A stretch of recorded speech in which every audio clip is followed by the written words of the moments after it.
back, my lords and ladies, to the Cast Beyond the Wall. We are your guide to all things Westerosi, and we're here to bring you a review, analysis, and fan v fan debate on each episode of HBO's Game of Thrones successor series, House of the Dragon. In today's discussion, we'll be providing our initial review, or I should say reviews, of House of the Dragon Season 2, Episodes 2, 3, and 4, before we do a breakdown of the main storylines. And then we'll close out the show, as we always do, by naming a winner, a loser, wild card player, along with some honorary awards. And we also might speculate a little bit about what we think could happen next. I'm your host, Caleb Masters, and today's forecast is partly cloudy with scattered chance of dragon guts that will melt your face off. Back to you, Daniel Stoll. Hi, I'm Daniel Stoll, and we've been asking for dragon fights for a while, and you know what? I think I'm good. I think I'm done with the dragon fights. We can stop now. Editorial note here. I actually introduced you wrong. Sorry, back to you, number one Kristen Cole fan, Daniel Stoll. Yeah, wasn't a mistake the first time, Caleb. Definitely number one hater, if you will. What are your opinions on Kristen Cole's new haircut? I'm sure you have strong ones. She needs to die. Like, I don't know that that's my only opinion about Kristen Cole is like, someone please kill him. That's it. That's as far as my opinions on him go. So you didn't say anything negative there about his haircut, so I'm going to assume you're into it. All right. I appreciate the omission and the backhanded compliment towards Kristen Cole. Great week for Sir Kristen Cole. Hey, speaking of dudes with haircuts, this guy hasn't cut his beard in a while. In fact, he's returning guest host here on the Cast Beyond the Wall. He's Sir Daniel of House Beaukemper, a writer for thecinematropolis.com and Flick Attack. Daniel, welcome back to the show. I say the wings are flying, the fire's spewing, and we are in for one hell of a dragon slobber knocker tonight, fellas. Thank you for having me. Cool. Yeah, you have to remember this isn't movies. This is television. Are you sure?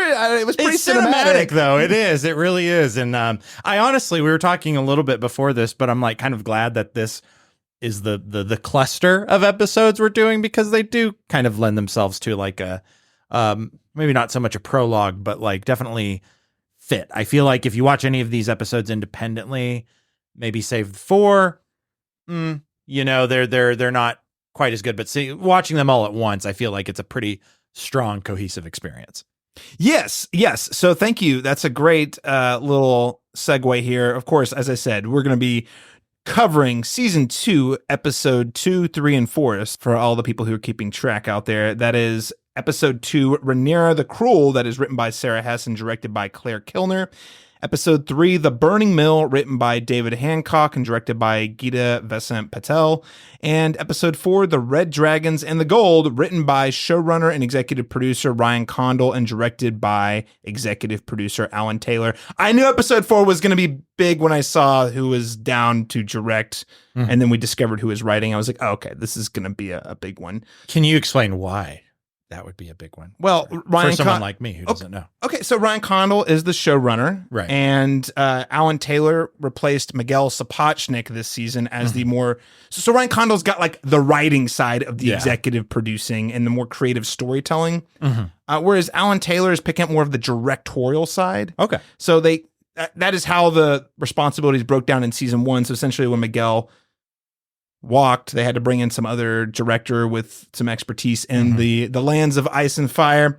When you pair them together, I think they also did, if I'm not mistaken, the season premiere, but they usually only cover the big episodes. Yeah. Usually like a season premiere, maybe a season finale.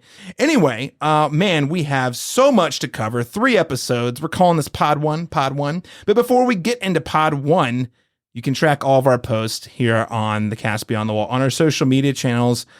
That is on Facebook at facebook.com/Cast Beyond the Wall and on Twitter X at cast_beyond_GOT. For those of you who are using X still, I will say, I haven't really used X for much, but I did log on after last night's episode, and I would never encourage anyone to log on to that platform. It's kind of a dumpster fire. Just positive discourse? Healthy, positive discourse? Only, but I will say, because I've been off of it for a while, there was a lot of memes, and the memes for the episode were kind of fantastic. Okay. It reminded me, give me a glimmer of what it used to be like when it was not an awful place. Yeah. So yes, you can find us on those social media platforms. And also, hey, if you really enjoyed the show, you can help us get discovered by more listeners just like you. Send out the ravens on our behalf.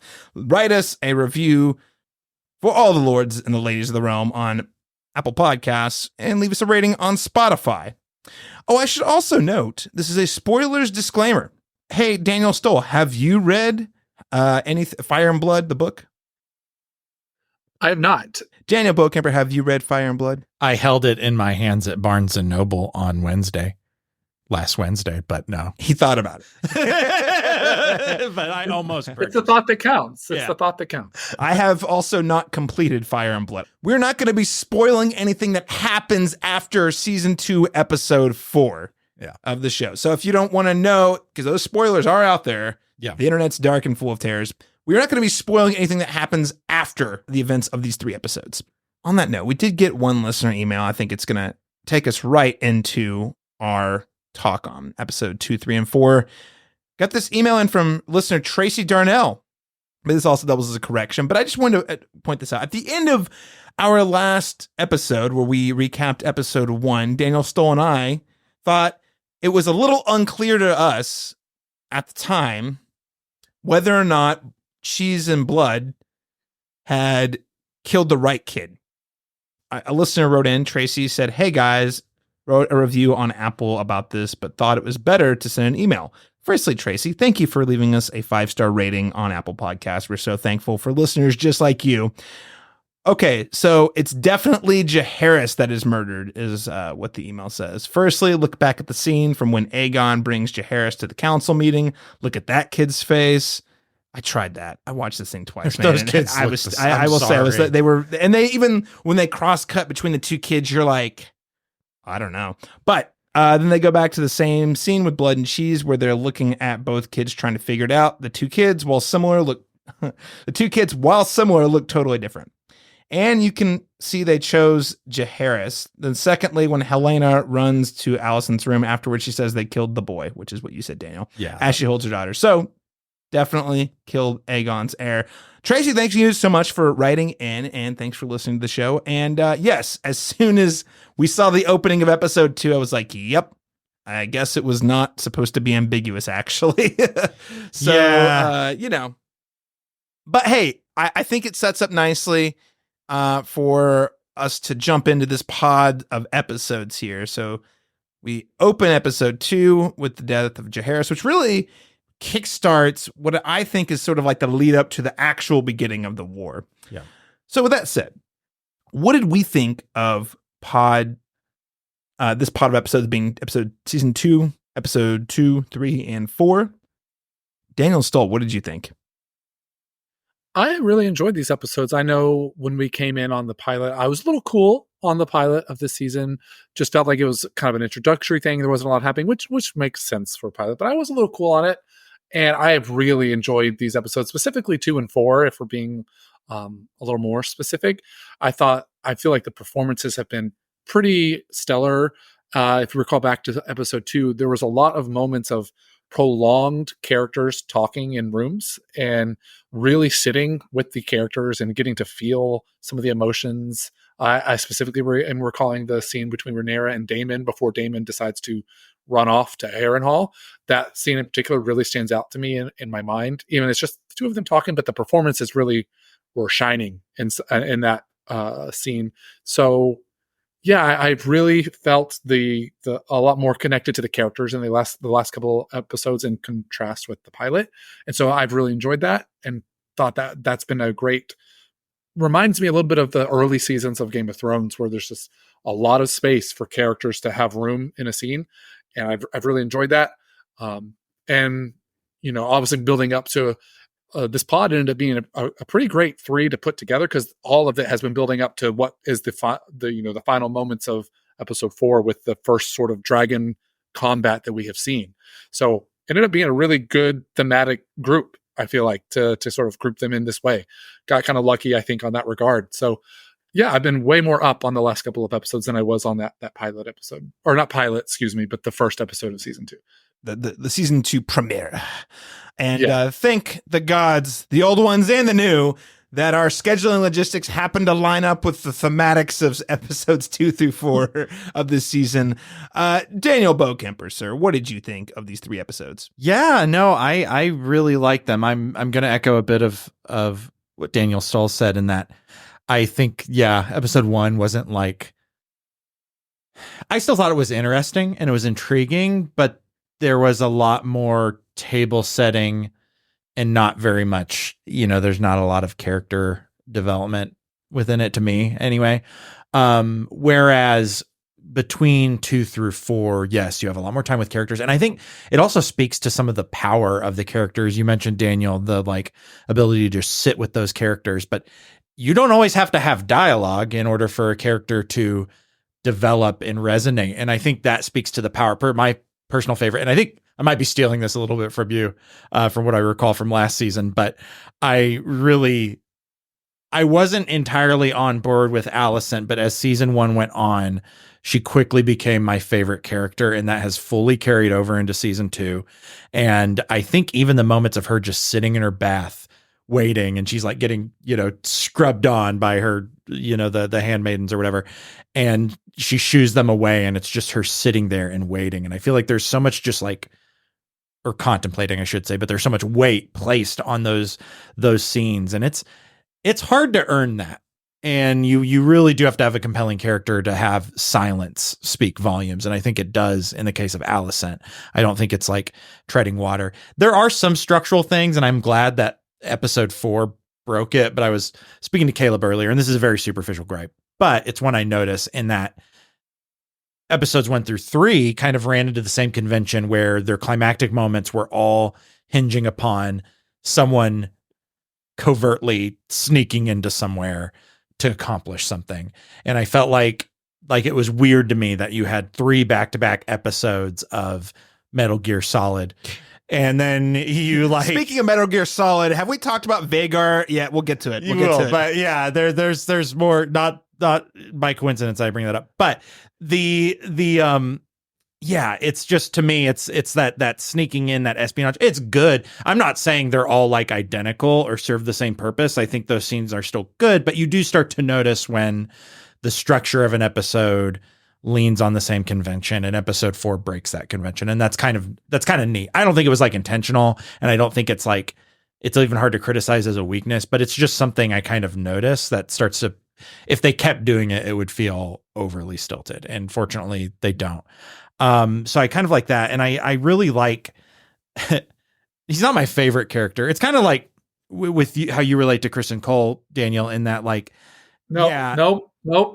Not number 1 Kristen Cole fan. Not relate. Yeah. Number 1 Kristen Cole fan. How he's your favorite. No, how it's a character you kind of love to hate a little bit, but like, I still think you probably think those scenes are interesting.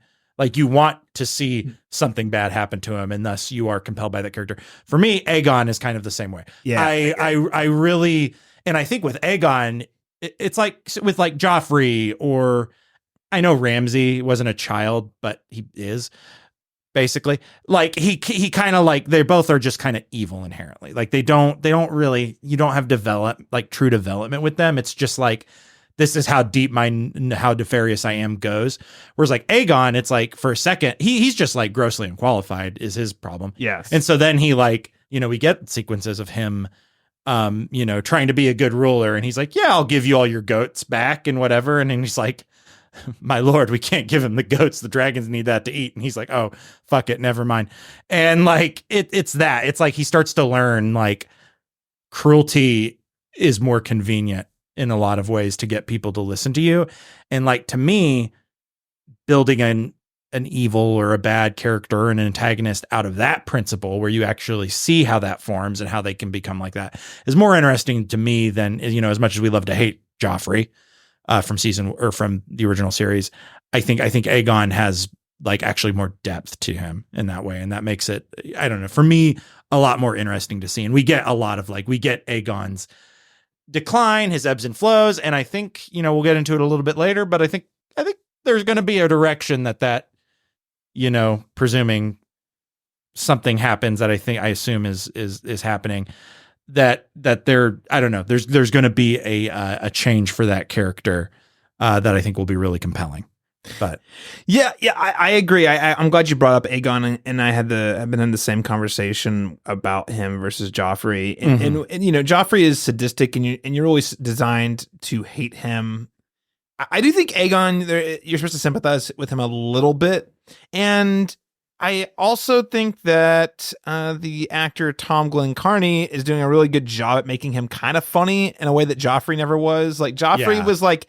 Joffrey, everyone was on eggshells, like, haha, you know, just trying not to get killed. Yeah. This guy, he's more like a loose cannon. They don't know what he's going to do. And they also don't respect him. So it's just like, yeah. You say whatever you want. We don't care. And I actually find that the petulance to be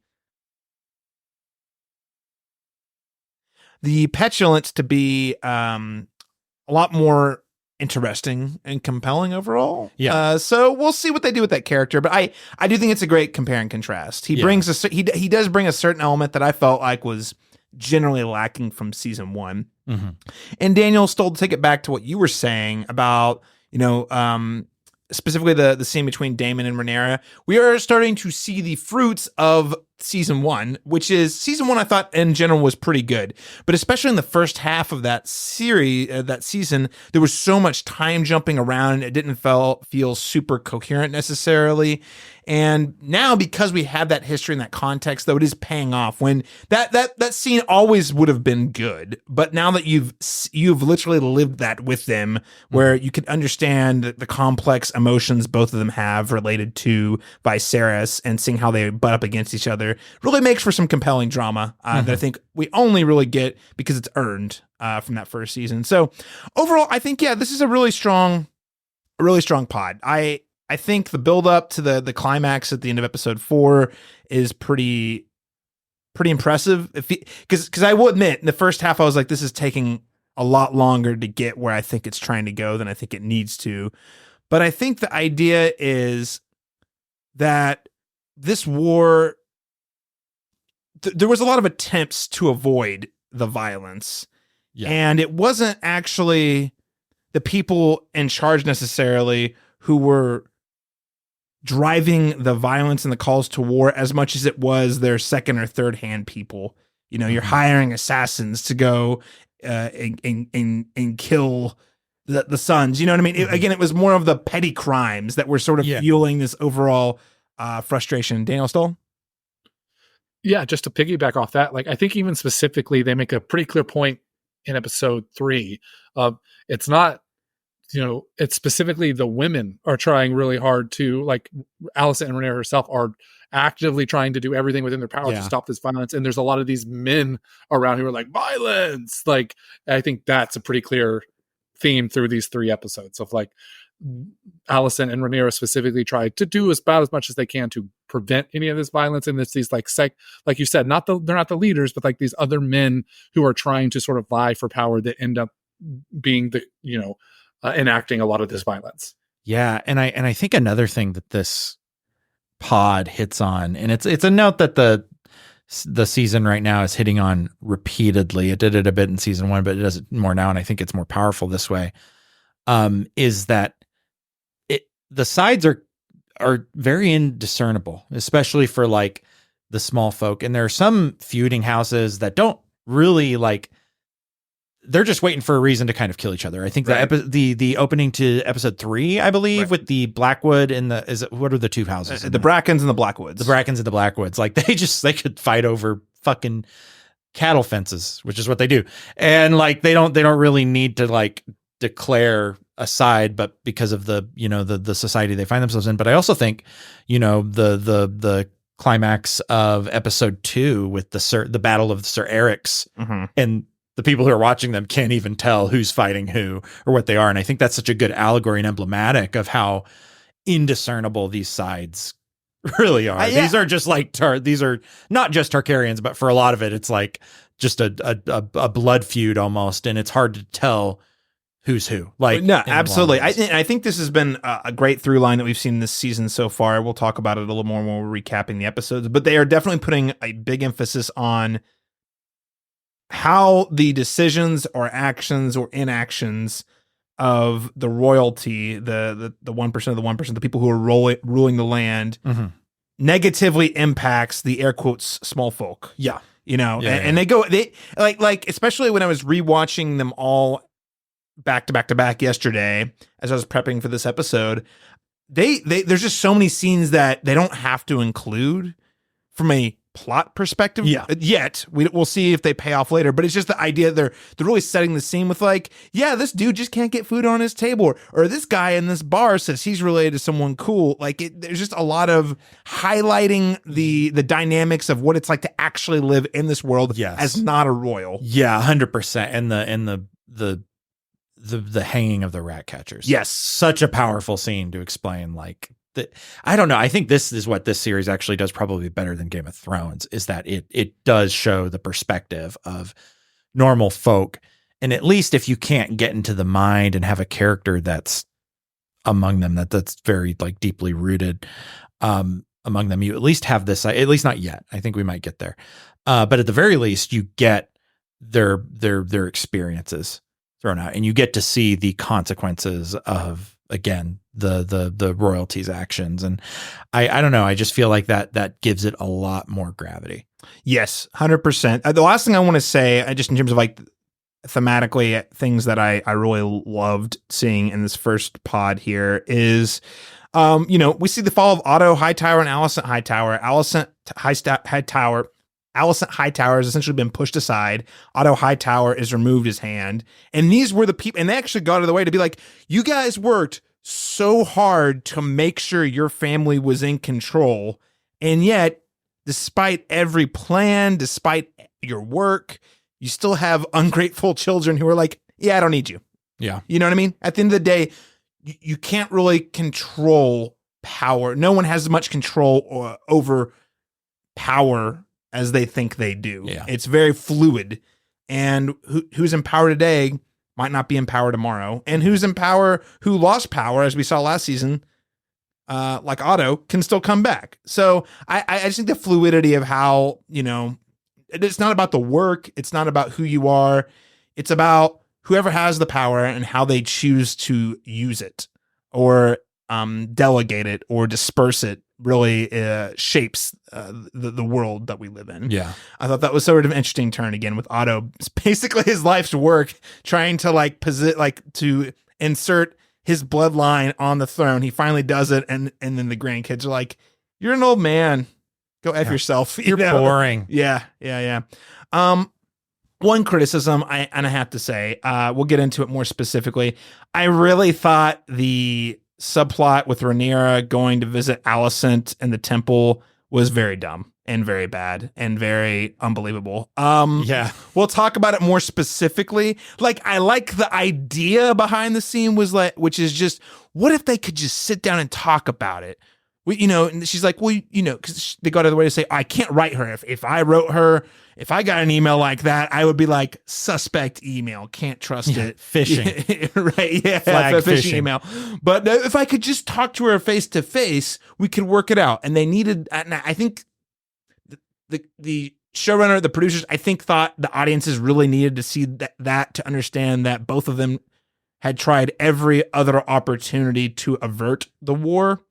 But at the end of the day, I don't think it was really necessary, and it just feels super silly. And it was another the third espionage scene where I'm like, no. But it's weird. Good acting in the scene. I just think that the premise itself is what bothers me. The conversation itself isn't bad, but getting there feels very contrived and overly. Feels like some Game of Thrones season 8 bullshit. Yeah, dude. Yeah, 100%. But the interaction wasn't bad, but it's like there had to have been a better way to orchestrate, or maybe I actually don't think the interaction itself is very justified. Like it doesn't change anything actually. Yeah, it really does. And I understand again the idea. I think they're trying to communicate to the audience. Rhaenyra and Alicent have tried everything. Yeah, they want us to know that their intentions are not to go to war. Yeah, and at least to Daniel's point, it's one more like instance of like at least the women are trying something to divert it. Because if Alicent was really just ready to just go straight to violence, she would have had Rhaenyra killed, Sure. like immediately in that sequence, and likewise, Rhaenyra would have just murdered Alicent in cold blood, and they haven't done that. And the same thing with and I keep forgetting her name. Is it Rhaenys? Rhaenys, yeah. Rhaenys. Yeah, she could have at the end of season 1. Yeah, burned all of them alive. Ended the war before it started. Yeah, I don't know what the fallout would have been, but yeah, and it is so. For that purpose, it works. But yeah, it's just like getting there just feels so not hokey. Yeah, and MacGuffin. Yeah, right. Yeah. I can see too many of the strings for that to happen. But overall, I think this is a very strong batch of episodes. Really excited to get into it. What do you think of Larys? Okay, we got to move on. Okay, sorry. I'm just like, we haven't mentioned him once. And I'm like, listen, you can see I have the wall of the Peter Baelish up here. The greatest mastermind, the greatest player of the Game of Thrones there ever was. And someone cheated. That's the only reason he lost. Larys feels like Diet Littlefinger. Yeah. He's not the actor isn't bad. He just isn't, he doesn't have the charisma of Aidan Gillen, which I know Aidan Gillen's like accent slipping and all that, but like every time he was just on screen, I'm like, oh, I can't wait to see what you're going to do in this scene. Yeah. Larry shows up. I'm like, he's skeezy. He's probably he's going to do that. And rub his hands together. It's not disinteresting. It's just that I think the obvious comp for him is either Varys or Littlefinger or a compilation of both of them.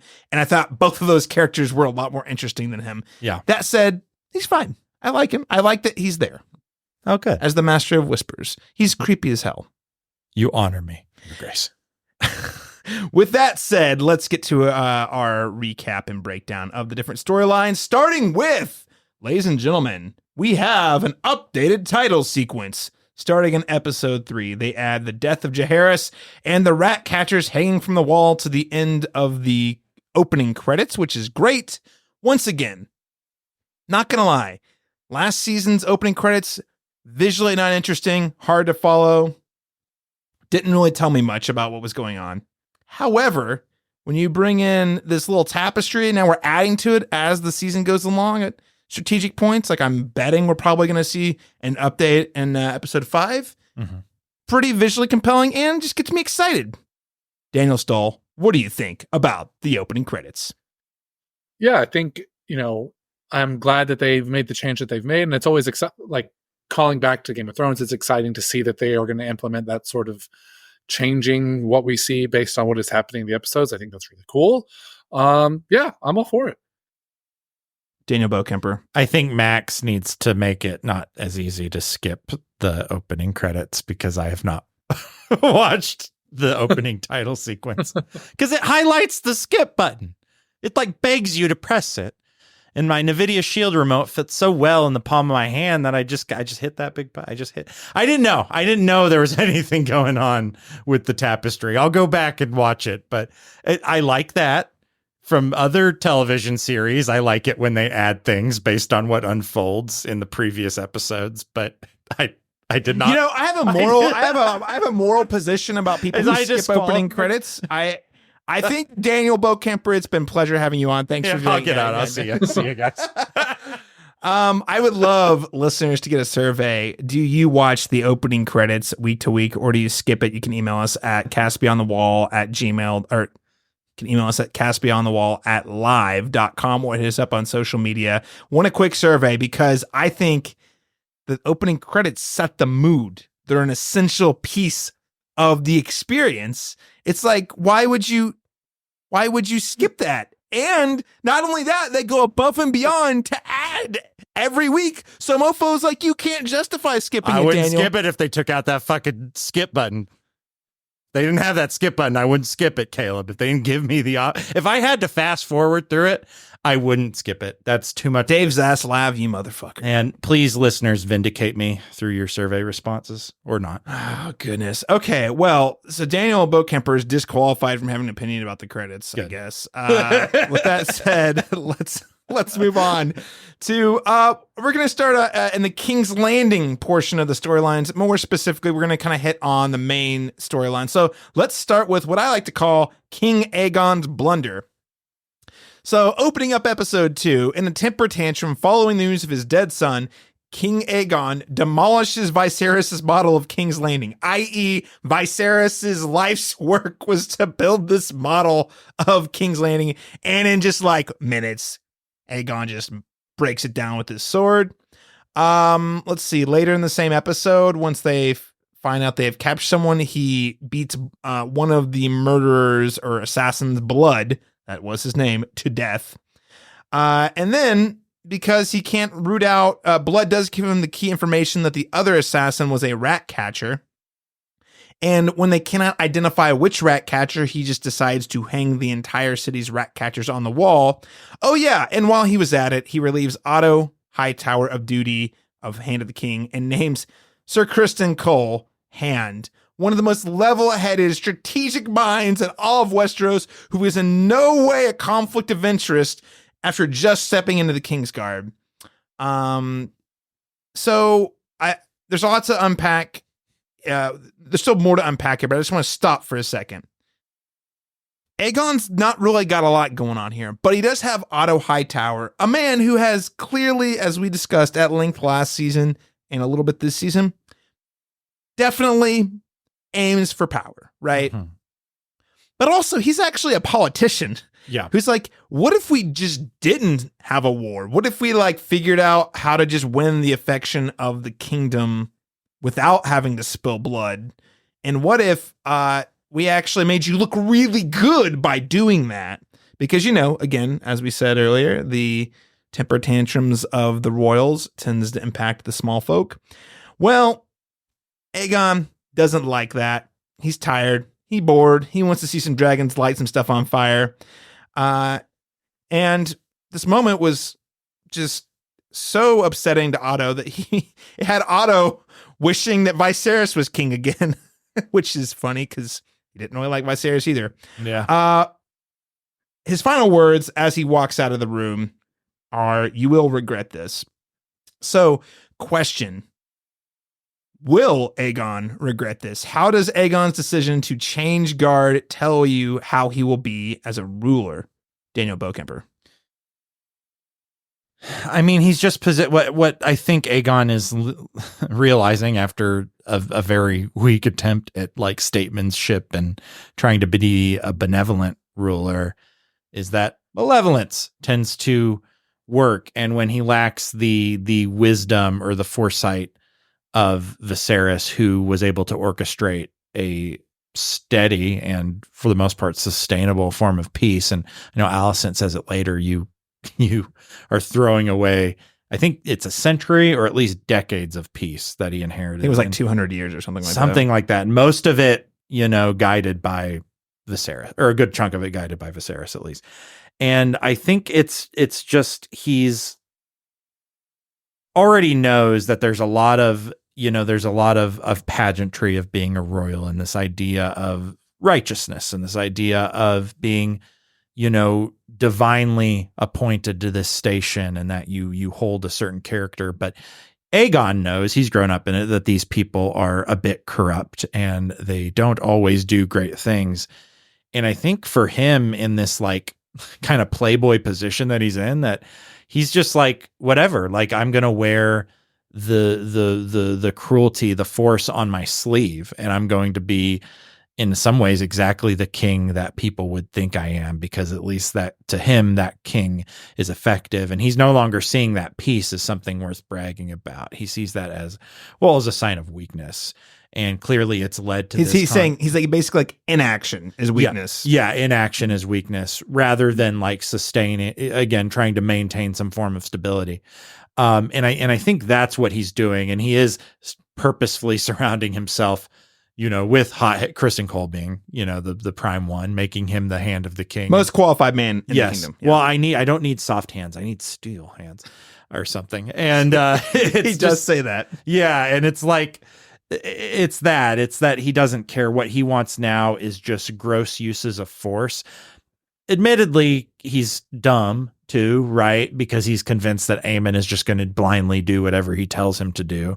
And Aemon is playing the game as well. He's learning it. And he's trying to model himself after his hero, Great Uncle Daemon. And he's doing the anagram. Yeah, Great Uncle Daemon. Yeah.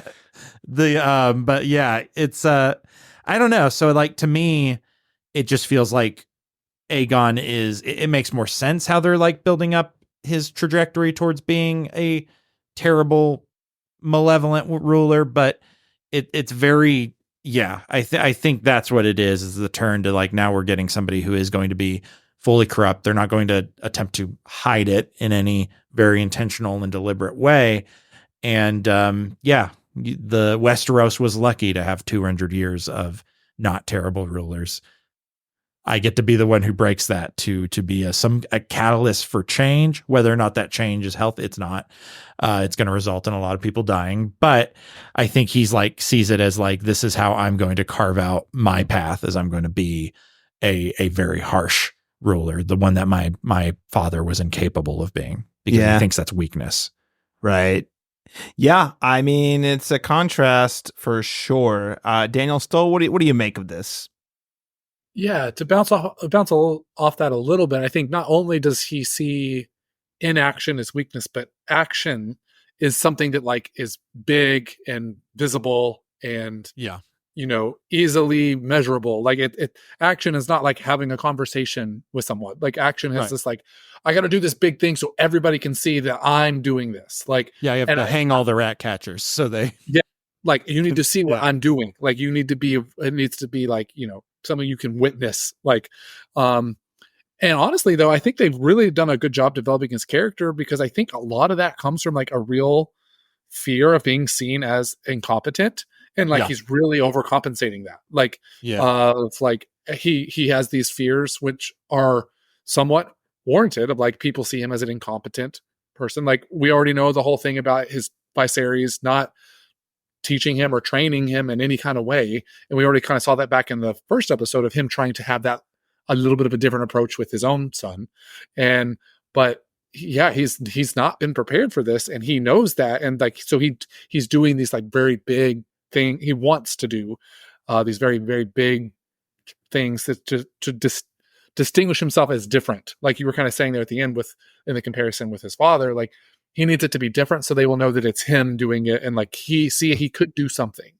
But we'll get into a little bit more about like if that's going to work or not. But I think that's sort of when we're talking about like the change of the guard, specifically to your question, Caleb, of he needs it to be different, and it needs it to, and because he wants people to be able to, he wants to move people to big, big moments of action.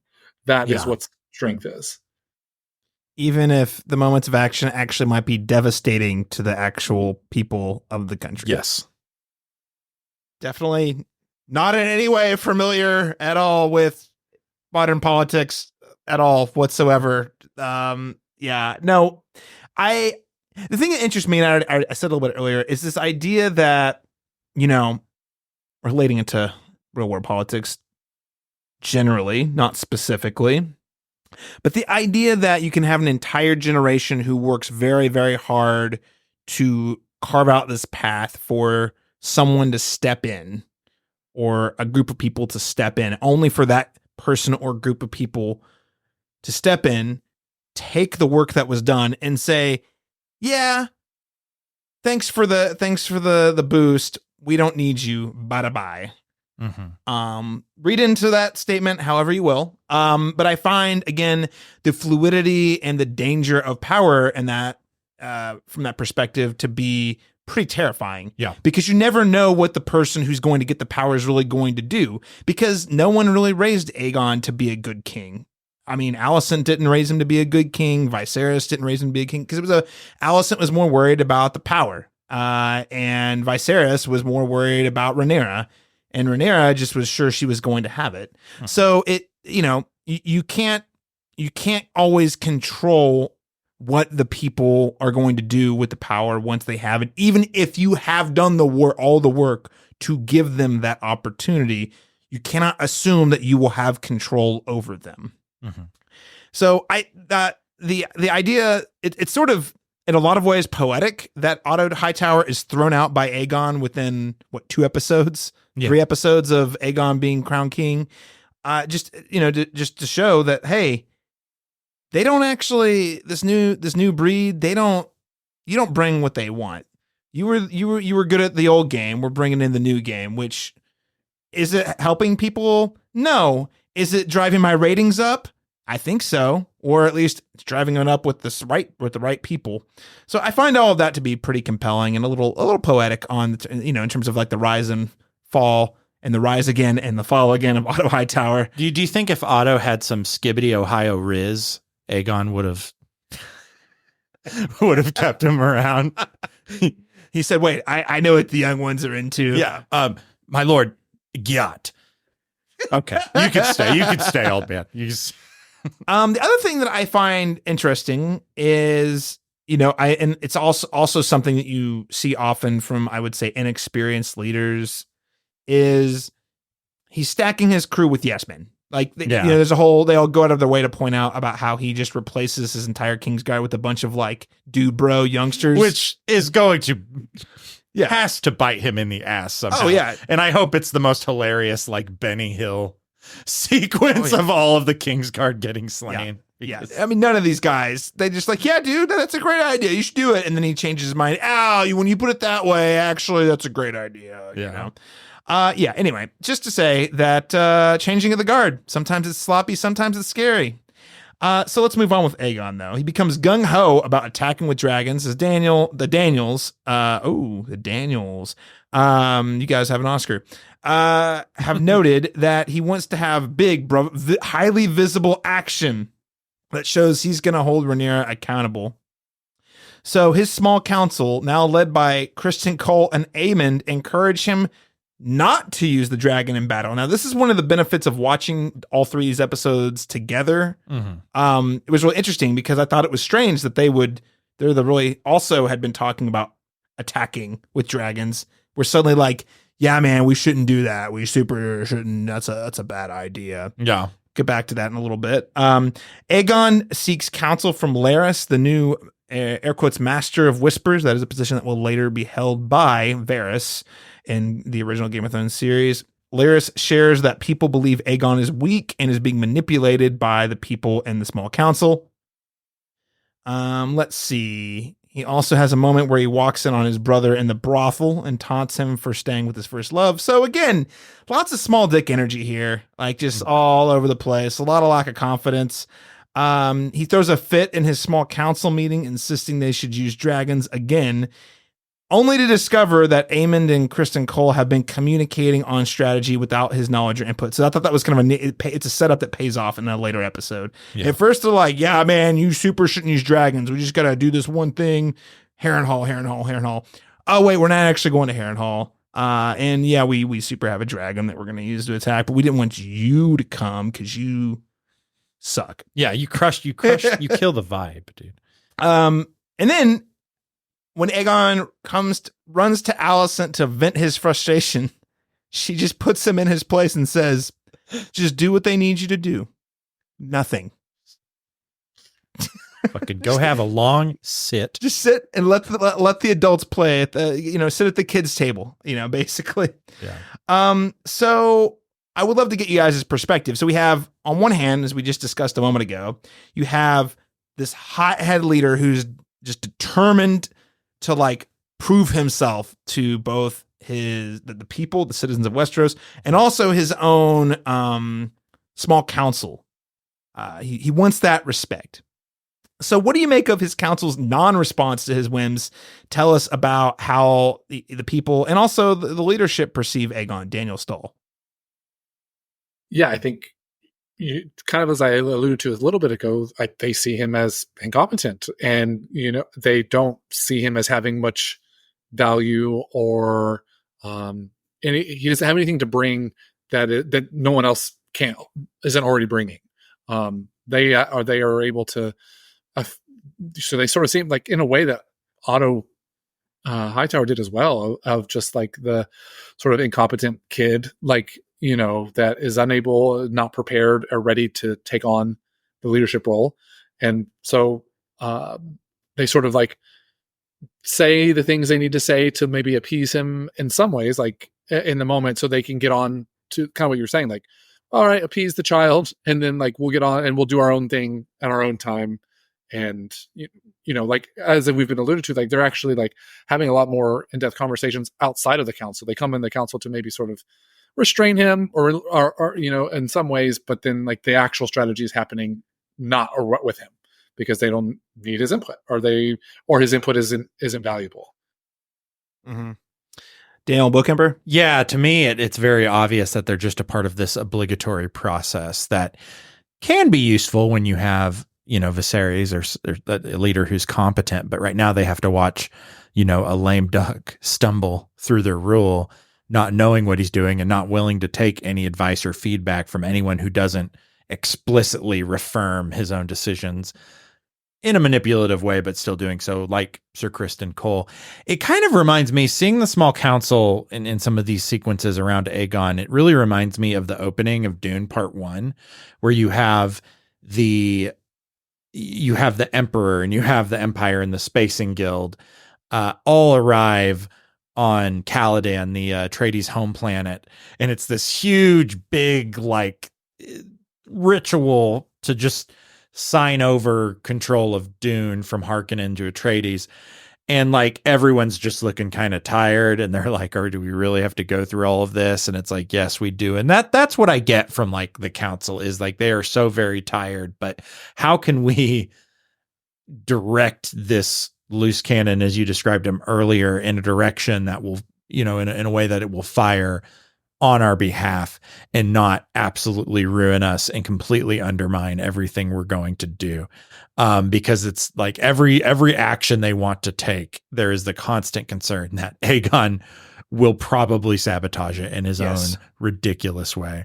And I think it's pretty effective how they convey that. And I really do like it. And I honestly am really, really enjoying the small council sequences, even the ones that are, I say boring. They're not boring, but there's not a lot happening. And it's because they just don't want to make Aegon privy to like really anything, because even the things he's not privy to, he somehow manages to like, really mess up. Yeah, I love the detail how, firstly, I loved it when Aemond called him out in Valyrian. Yes. Like he basically just publicly shamed him in front of everyone, but no one else knew that that's what was going on. Yeah.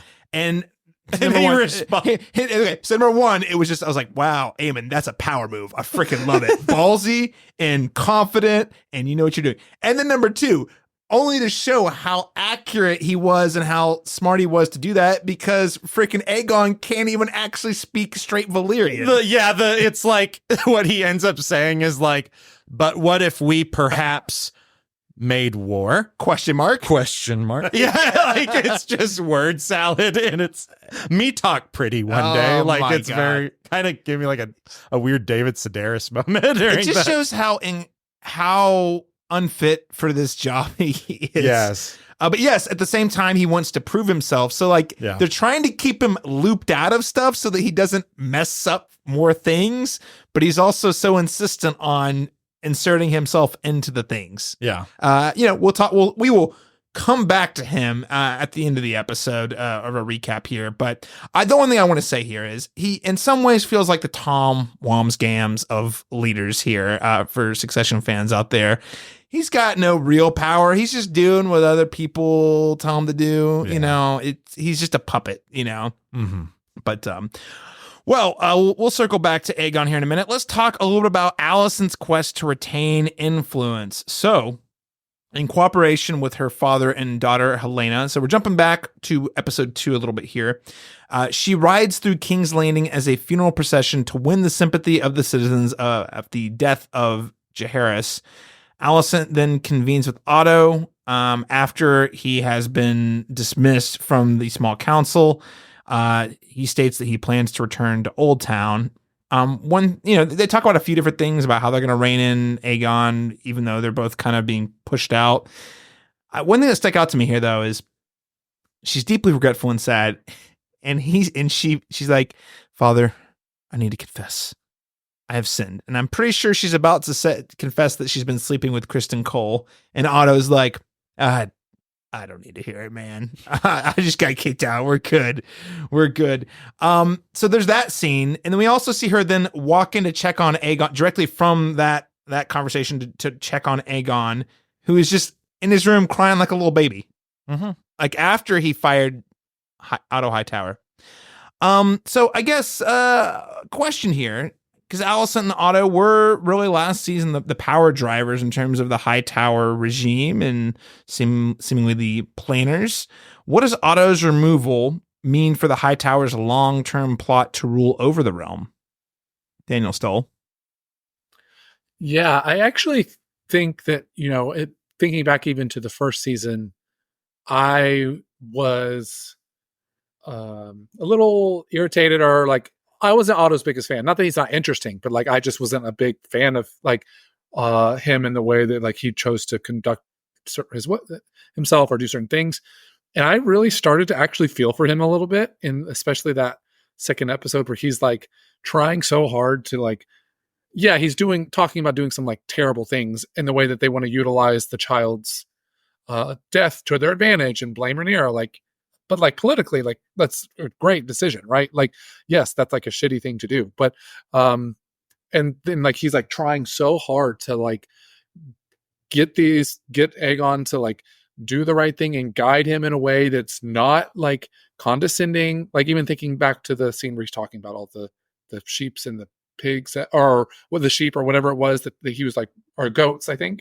I think it was goats. Yeah. Yeah. Like why they basically couldn't award them back to the right. goat farmers. Yeah. Yeah. Like even back to that scene, he tries to like, in a very like subtle kind of way, like he doesn't like berate him. He says like, we can't do that because of this. Like he's like really restrained, and he's like trying really hard to sort of manage this situation. So when it comes to the situation where Aegon decides to like remove him and pick Cole, like I feel bad for Otto. Like I feel like he's one of the few people trying hard to sort of navigate this appropriately, or in a way that is like somewhat like logical and with some like intelligence behind it, not just brash, harsh reactions to things. And so I actually ended up finding myself feeling a little like bad for him, and having some empathy for him in that moment. So I think that his removal first like signals a lot, about Aegon's like rashness, which we've already, or action being strength, which we already talked about. But I think it does not, it's going to be harmful in the long term. I think Otto was actually doing a lot to keep that thing together. And unless Alicent can really rein in some influence over Aegon, which doesn't look like she will be able to, especially since towards the later episode of 4, like with the way that she interacts with him, I don't think that's going to happen. I think it significantly diminishes their ability to, in a political sense, maneuver in a intellectual way. I think like he was a really big force in that way. Yeah, I mean, here's the thing. Otto Hightower, politician, trying to take a loss, assassination of kid, or technically great grandkid, turn it into a political win. Honestly, a smart thing to do, even though it was an awful thing that happened. It was like, well, at least we can use this to justify our cause. And again, his goal, I think, is to minimize casualties in the long run. I do think that ultimately that is the goal. As long as, again, he and family on top. That's the biggest thing, obviously. But he wants to do so in a way that does not lead to massive casualties, that harms the kingdom, that harms some small folk, but also ultimately that does not harm the royals. And it's sad to see that his well-laid plans, and even when he's doing really smart things, his audience just doesn't get it. Just doesn't care. Daniel Bokemper, what do you make of this? He definitely didn't understand his target audience. So there's one of two things. So like, yeah, naturally, I think at its face value, the Hightowers have lost a lot of ground, especially because, after Aegon comes of age, there is no such real thing as like a queen regent at that point. It's just Alicent is the king's mom. Right. But she herself is not like a queen. Correct. Yeah. So she inherently loses power there. Otto no longer being the hand of the king, a loss of power. But there's a part of me, because I was trying to make sense of the end of episode 2 when, Alicent slaps Cole a few times and then decides that, I don't know how to quit you, and they embrace. There is a part of me that feels like, even though it's not really, it almost isn't implied, or maybe more subtext, but I feel like in that sequence, it actually gets it at that. There is actually something liberating to Alicent about Otto being gone, because at the end of the day, the person who deprived her of a lot of her agency, maybe she wasn't raised in a situation. I say agency as if in a society. She lost some agency. She lost agency. Who groomed her to be Viserys's wife specifically? Who basically used her as a tool, such as many other people. It tends to involve killing. I don't think Otto is like, I agree, he's not fatalistic. He is trying to minimize casualties, but he's going to use people as much as he possibly can, including his own daughter. And his own daughter, I think, is kind of an instrument. And I think the difference is, yes, Otto he is going to try and protect her as a fellow Hightower. So him being gone eliminates that. But Cole is, I think he's subservient to Alicent. Like, he really, actually has an emotional, she has an emotional hand over him. He is hers. He is, for whatever, he is in love with her. He is, and that could get complicated later. I think we're a little early in this season to see where the cards fall exactly in that realm. But I think Alicent weirdly gets a little bit more power by having Cole placed as the hand of the king. It's not overt and it's not obvious, but behind the curtain, I think she actually has a little more ground to stand on. And at the very least, the person who sort of forced her ultimately, which it was force, into this situation is gone. And I think that's kind of liberating. It's complicated, and I don't want to speak in this terms of absolutely this is what was, this is why that finale of episode 2 was the way it was. It might not be, it might just be they were both passionately in love, and it doesn't matter what happens, with all these machinations and everything. It doesn't care. They're just there for each other. They're just that compelled by each other. But I don't know. There's a part of me that wants to think that, and maybe it's because I'm just so much of a fan of Alicent, that I'm like, maybe Otto leaving is a good thing for her. I don't know. I think it's just a little more yet to be seen. I think. Yeah. But I wouldn't count them out at all. And I don't, and it's hard for me to think they've lost a ton of power other than in the fact that there is no longer a Hightower on the council. But, she's still invited to the meetings. Apparently. Exactly. Yeah. Well, we will see. I think you raised a good point there, that potentially this could unleash her. Mm-hmm. She could embrace her inner sinner, because she was trying to confess her sins, and her father didn't want to hear it. And he's like, I don't care. Speaking, whatever. Yeah. You peed in the bath. I don't care, Alicent. No, it's not a sin. That doesn't count anymore. So speaking of ethically questionable things that we're not even going to touch with a 10-foot pole on this podcast, Alicent has a Westerosi abortion medicine delivered to her room by a Grand Maester. Again, I think she's trying to avoid getting pregnant with one of Kristen Cole's kids. Would be my guess, I would say. And then Larys visits her after she skips a particularly heated small council meeting, and they concur that Viserys' intentions for the throne died with him. So basically, much like Rhaenyra in episode 4, she's come to terms with, Alicent's coming to terms with, I am rethinking, and maybe I was wrong. But does it matter now? Not really. So why dwell, is kind of my takeaway from that scene. Alicent seems to be filled with regret in this particular batch of episodes. And I guess, Daniel, this actually plays, is it like a nice little follow-up to what you were just saying? How do you think her goals and intentions have evolved since last season? I think things have fallen apart a little bit. They don't, they have been attempting to evade violence. Violence is no longer available. It is inevitably going to happen.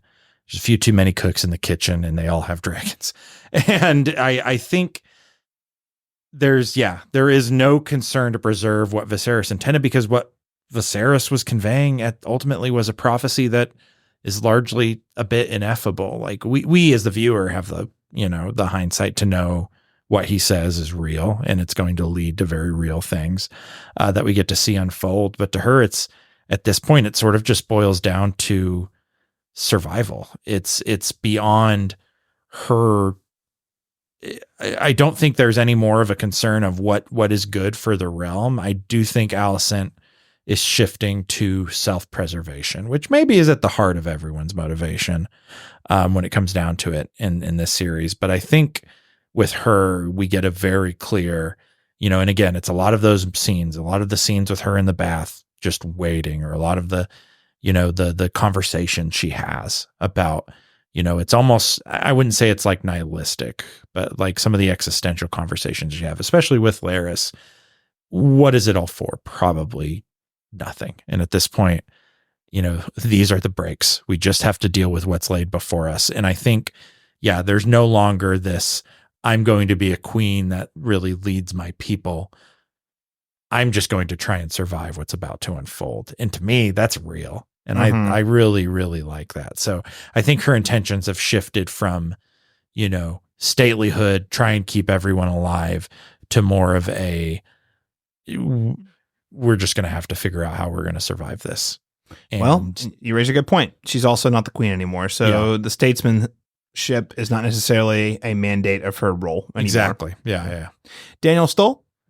Yeah, I think I pretty much agree with almost everything Daniel just said. I think when we think back to like the final moments that we have of Viserys and Alicent, I think her motivation seems to be out of like, okay, this is what Viserys wanted, so I need to make sure this happens. And yes, it also benefits me and my family. That's great. But there is an element to it of, I want to do what was right, and I want to do what Viserys, wanted. I want to honor that. There was like a sense of moralness in that. But I very much agree that like that's kind of gone, especially once we get the scene with her and Rhaenyra where she begins to maybe realize that there was a mistake in her understanding in that moment, where she has really moved into like, okay, this is the situation now. This is probably what's going to happen. How do I, what's the best way to maneuver in this situation? And you're talking about like her being in the bath and she's waiting a lot. She's sort of just like waiting for this inevitable violence that's going to come. Like there's nothing she can do anymore. It's already been set in motion. Like, and her, any sort of power or control that she's had in that has started to dissipate, and the wheels are already rolling. And so that's where she moves into this more like kind of what Daniel was saying, of like this sort of like survival mode, instead of this like trying to be some sort of really good, great ruler or leader. Mm-hmm. At this point, she kind of wants to be a good mom, kind of, but I don't even know. She walked in on Aegon crying and just backed away slowly. So I don't know. I think, the self-preservation is real. I'm really curious. I think in a lot of ways this makes her even more compelling, potentially. Daniel? Well, I was just going to say, it just hit me when you said that. It's interesting having that comparison, because we get the scene in the first episode when Jaehaerys or Jace comes to Rhaenyra and they have a really emotional moment of bond, like connection over him crying. And then when we have Alicent and Aegon, like it's a disconnection. That just when you said that, it just hit with me, and that's an interesting parallel. That's kind of that is interesting compare and contrast. Whereas I feel like Alicent has more potential to be a more confident leader than Rhaenyra. Yeah, interesting. Well, let's move on and talk about your boy, Daniel Stoll, Sir Criston Cole, acting brashly, and I am not talking about that haircut change in episode 3. So, first up, and we've already talked about it a couple times, Criston Cole, out of nowhere, just orders Auric to sneak into Dragonstone, disguised as his twin brother, Eric, to assassinate Rhaenyra. This was a dumb idea. Unfortunately, the White Worm noticed that they were both there, because at some point someone's going to notice, right? And then Eric and Auric fight to the death, and then after one is killed, the other kills himself. Kind of unclear I think he couldn't live with the remorse of his brother. Yeah. That's how I read it, but it also could have been, I mean, I don't think Arik wanted to kill Rhaenyra either. He was literally just trying to follow his oath. And even when he walks into the room initially, he's like, I really didn't want to do this. Yeah. You know? So either way, they're both dead. What a great idea. So why do you think Cole hatched such an obviously dumb and high-risk plan as an act of war? Daniel Stoll, I need you're the whisperer of Sir Criston Cole. I need you to explain to me what the hell is going on here. Yeah, I think Cole is projecting hard. Like, I think that moment comes from right after he is seeing them take shoot, what's the kid's name that gets killed in Jaehaerys? Yeah. Okay, yeah. That's yeah. After he's watching Jaehaerys's body like be taken out, I believe he walks straight to Eric and has that conversation. And I think he is feeling a little bit of guilt over the fact that he was with Alicent during that time instead of maybe doing, I don't know, his job, trying to be a Eric calls him out on that, doesn't he? Like he asks him where he was, like, why weren't you guarding the Yeah, absolutely. And I think he's hardcore projecting of like, I feel like this guilt, so he's gonna find someone else to like scapegoat it, or like he pushes that guilt onto someone else. That's how he deals with his guilt. Yo, bro, I see the bottom of your cape is dirty. What the hell? You're not. Are you not one of the white cloak? Are you not proud of the white cloak?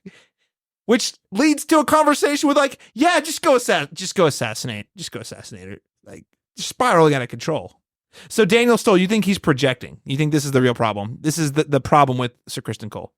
Oh, it's one of the many problems with with Sir Criston Cole. But I mean, I think that's because it's literally right after that scene, he walks straight to him and has that conversation. So I think it's very much a like, I'm feeling some guilt and I don't know how to deal with it. So I'm gonna like, hey, Joe, like it's like a weird sort of like putting it out on someone else, like not the guilt, but per se, like he just sort of half blame him like a little bit, but it's more about like the self, maybe not hatred, but like he feel that with that thing that he's feeling, he can't deal with it himself, so he tries to sort of like force it out on someone else because he doesn't want to deal with it.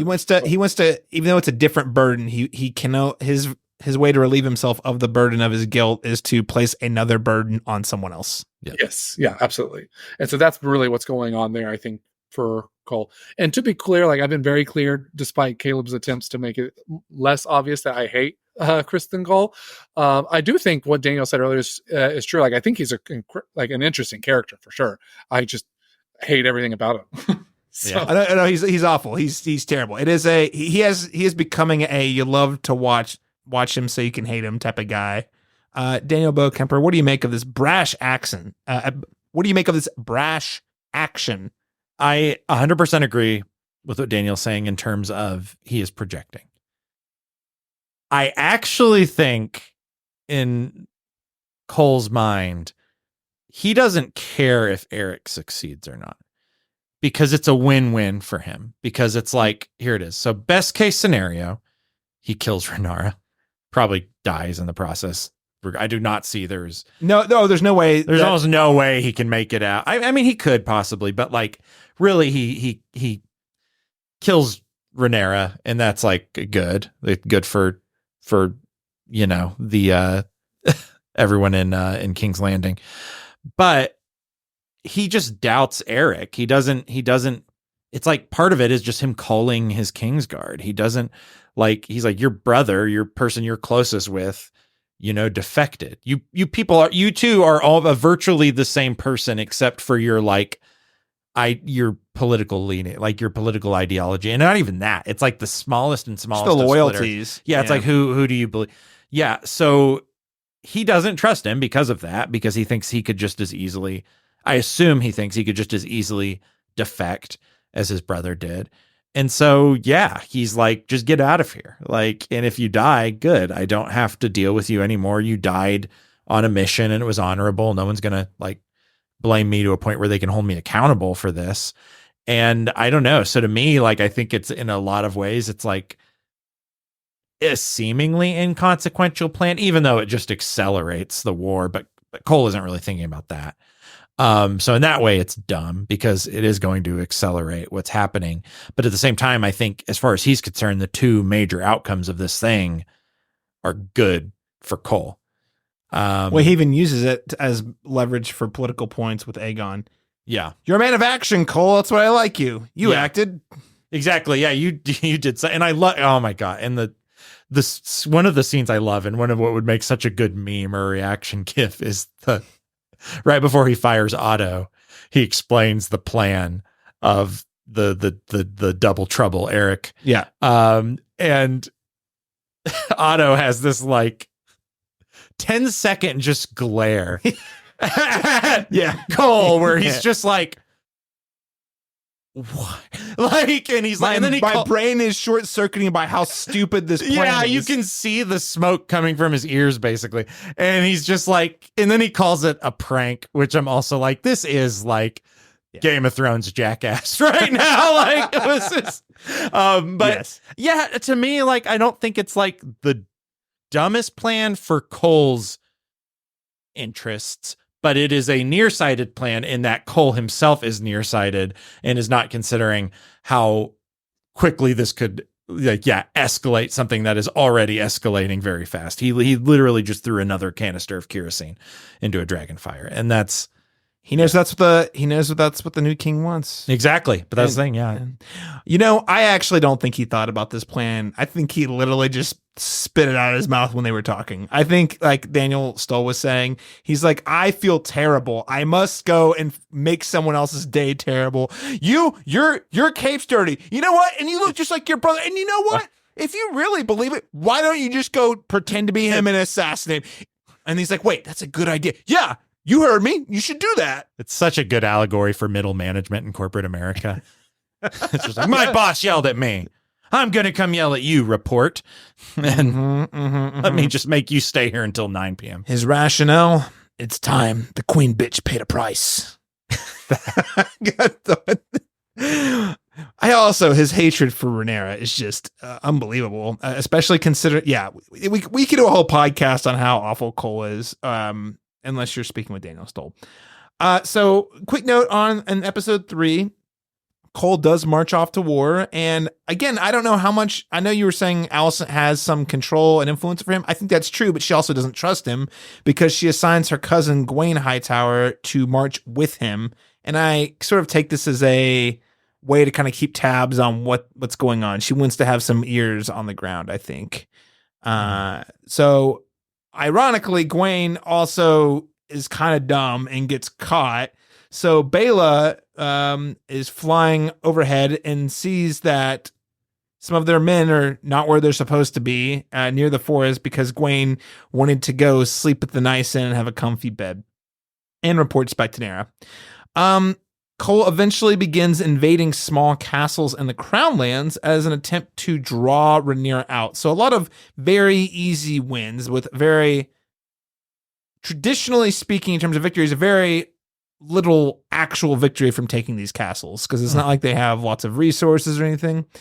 Now, eventually, he leads the army to attack a small castle named Rook's Rest on the coast across from Dragonstone. We're going to get back to the climactic Battle of Dragons at the end of our little recap section. But, I mean, we just have to ask the question. Kristen Cole, bad person, good commander, or is it just the new haircut that is making him a standout performer this week? Don't all speak at once, Daniels. I think so. I actually was thinking, is there continuity thing here, or am I misremembering something of like, so they don't get spotted, so they'll until they are like running through that field or whatever. Yeah. So the original plan was not to be spotted. So this whole idea of them like baiting out a dragon must have come later after they got spotted, right? Otherwise, like, why would they wouldn't have had that plan in place because they wouldn't have been known to have been even going towards the place, right? Yeah, that's a good point. Why do they care about being spotted if their plan is to draw attention to themselves? Yeah. I guess. Yeah. I don't know. Maybe they didn't want people to they didn't want it then, at least. Yeah. Like, they wanted to be able to retaliate. Yeah, properly, but So maybe well they're thinking, we're thinking that we the audience are thinking, and a lot of people at the small council think they're marching to Harrenhal, which it turns out is not where they're marching. Yeah. They're doing the Crown Lands instead. But to your point, Daniel, yeah, why would it be a big deal? Maybe it's because they wanted it to be a mystery at first. I don't know.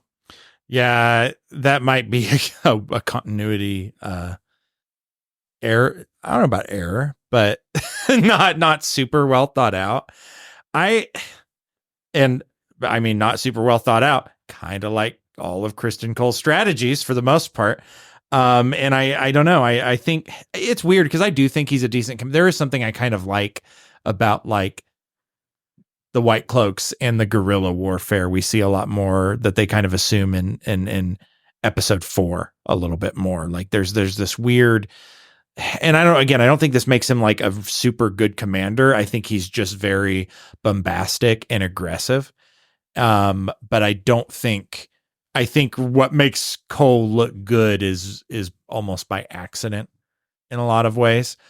But at the same time, I do like that he serves as like the person on the ground in the sense, we got a little bit of it. You remember, and it was kind of a funny sequence, but in season 1, when it's like they're fighting the crab eater and his men, and there's that, you get the perspective of that one soldier who's like, Lord Daemon is coming to protect us with his dragon, and then he just lands on him, and it's kind of like that. Kristen Cole is kind of almost like a bigger, more evolved form of that little story, and especially in episode 4, in that we'll talk about it a little bit more later. But he's like, yeah, he's a trained, qualified fighter, but in the face of what's effectively these like nuclear weapons, they mean nothing. Like 1,000-foot soldiers doesn't mean anything to a ton of dragons, or a 1 ton of a single dragon.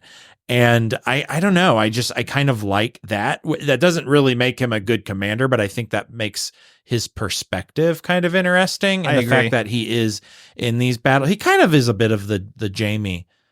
Because I thought of like in episode 4, he reminded me of Jaime, and I can't remember what episode it was in Game of Thrones, but I think it was season 6, where it was like the train heist. Yeah, it's season 7. Thing. Yes, the heist of one of the best battles in all of Game of Thrones. But very much like here's how devastating dragons are. Yeah. Doesn't matter how good of a fighter you are, the best you can hope for is to not survive like you're a mouse. Yeah. And like, and I think that creates it. But again, that doesn't really answer your question in terms of whether or not he's a good commander or not.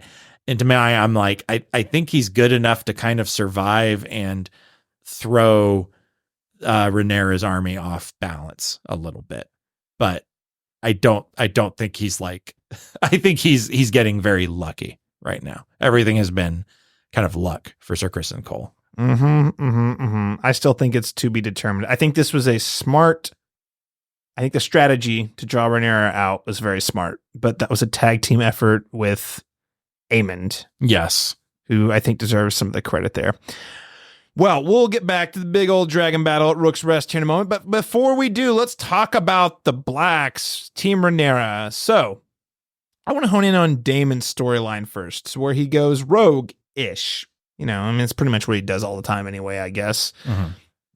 So, as we've discussed earlier in the review section, Daemon and Rhaenyra have a falling out when she discovers that Daemon was behind the assassination attempt.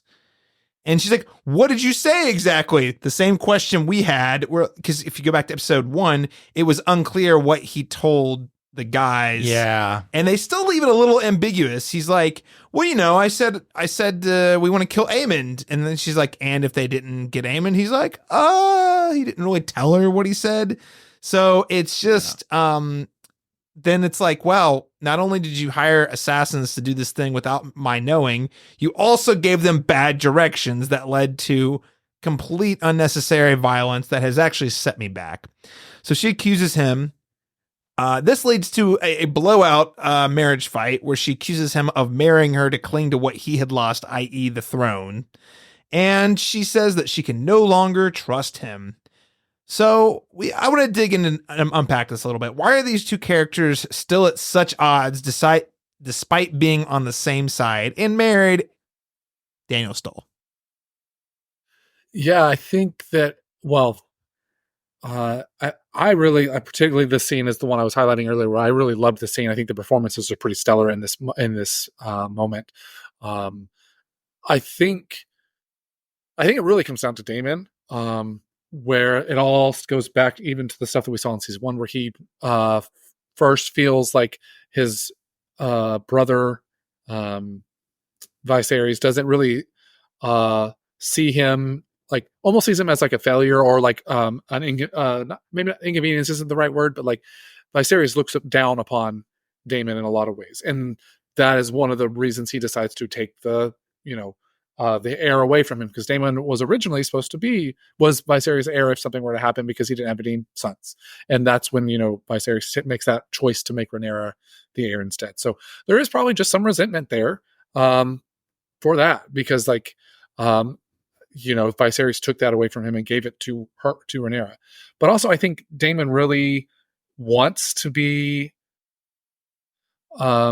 seen as, in some ways similar to Aegon, not competent, but like seen as a great person. I think I think he struggles a little bit with like failure, a little bit at being perceived as like a failure and not being able to, like, he tries to make some of these bigger choices, bigger things, and a lot of they don't go exactly his way, or he gets exiled from King's Landing, and so I think I think we start to see that a little bit with some of the Harrenhal vision stuff that he sees, of like seeing himself as a failure, or that other people have to clean up his messes a lot, and I think Rhaenyra has done that in some ways, and that's where some of that tension lies, and I think most of it's coming from this Daemon side.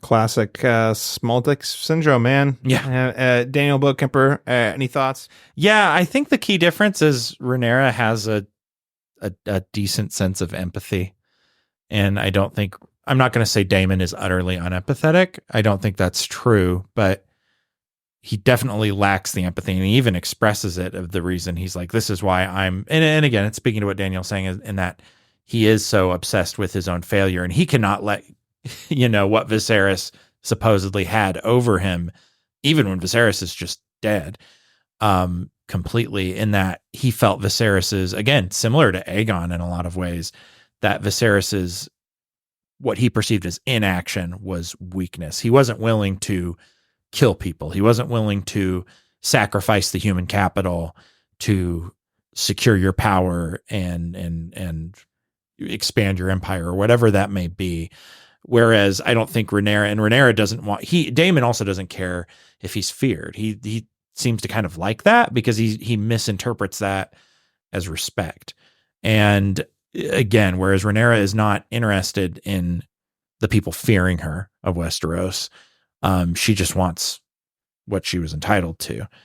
And I know that itself is kind of put into question, but I think that's where the odds come from. It's weird, but I think it's the, Rhaenyra doesn't want to be hated, and Daemon couldn't care less, as long as it as long as it equals power. But I think with these visions, we are starting to see Daemon does have remorse, and he does have regret. And there are things he actually is afraid of. They're just not physical. It's not a crab eater, or it's not fighting somebody. He's not afraid of dragons. What he's afraid of is leaving the world worse than what he's left it, even though he thinks he's been doing everything exactly as he needs to be. He needs to be this warlord and whatever. And I think he's starting to see that isn't, in what could be his final hours potentially. And he does get that message, you will die here, or whatever it is. To me, it just seems like he's developing a sense of remorse that he previously lacked. And it's all just happening very fast and very what seems to be late in his life. I have no idea if it really is or not, because I don't know. I haven't read the book, so I don't know what goes beyond episode 4 currently. But it just seems to me that he is having a lot of late growth, and it's all painful. Reminds me very much of The Act of Killing with, the Joshua Oppenheimer documentary, in that, this war criminal starts to feel regret, because he realizes, oh, this is the pain I've made everyone else feel. and now I have to experience it. And oh wow, this is horrible, and this sucks, and this is terrible. And I think that's what Daemon's getting a little bit of is that he's being held. Rhaenyra's holding him accountable, and I think you highlighted Daniel Bokemper that the things he tends to value in terms of power and strength are not what she values at all. And so, whereas he thinks he's trying to help her cause, he's actually sabotaging what she's trying to do. So even though they have the same goal, the methodologies are so counterintuitive that they are not, they're not complement one another. Right. So I think the two of them have to come to terms with this, while also the fact that they're married and also they're at the brink of war. And I think him going to Harrenhal has actually been a brilliant choice from a storytelling perspective for him to work out these things, to reflect on his sins. And, ultimately we don't know what choice he's going to make in terms of, is he going to attempt to support Rhaenyra in the way that she needs it? Or is he going to double down on what he knows how to do, which is kill and be feared and and show strength through brutality? Or, maybe Rhaenyra is gonna after this episode, maybe Rhaenyra is gonna be like, I could use some more brutality in this campaign. So I love where the storyline's going because there's so many possibilities, and I do think I think we've got, my hunch is we still have some time with Daemon. Yeah. I don't think he's going to die in Harrenhal just yet. Even if the vision says he's going to die there, I don't think it's just yet. That's my hunch. That said, he does go to Harrenhal to recruit for Rhaenyra, and Sir Simon Strong pledges to Rhaenyra cutting tide with Lord Larys Strong. The Tullys send one of their young lords with no real army. This one's interesting. The Tullys, it's very interesting because the Lord is sick and I guess is not committing anything to anything. So it seems like both sides are waiting. There's conversations on both sides, the Reds and the Blacks and the Greens, about, that old Tully guy, he killed over. I think they're waiting for him to die so they can figure out who's the successor is going to side with, which is why Daemon in that moment's like, okay, can you just go ahead and kill him already? So you can, can you put a feather pillow otherwise you're totally worthless to me. And then of course the Blackwoods, which is the household we saw in episode 3, do pledge their swords to Rhaenyra as well. I don't know about you guys, but I got the sense that Daemon going to Harrenhal was going to be like a whole campaign rallying the people. I don't know, I said rallying the people to her cause. I don't know about you. It doesn't look like this support campaign is going so well. Daniel Stoll, what do you think? Yeah, I mean, it's definitely not going well. Like, I kind of had the same thought, like he's going to go there and he's going to gain all these troops, and like it's clearly not working up to this point. And so, I mean, we'll continue to see what is going to happen with that. I think the more interesting thing that we'll get to in a second is the whole visions, and like we've been told, I think before, that Harrenhal is like haunted or cursed or something to that effect. So I like that I actually kind of like that we're leaning into that. And we'll see. We'll get more into that. But yeah, and in terms of the actual like raising support, like it's also been kind of eerily like empty. Like I didn't realize that Harrenhal was going to be so empty and devoid of people.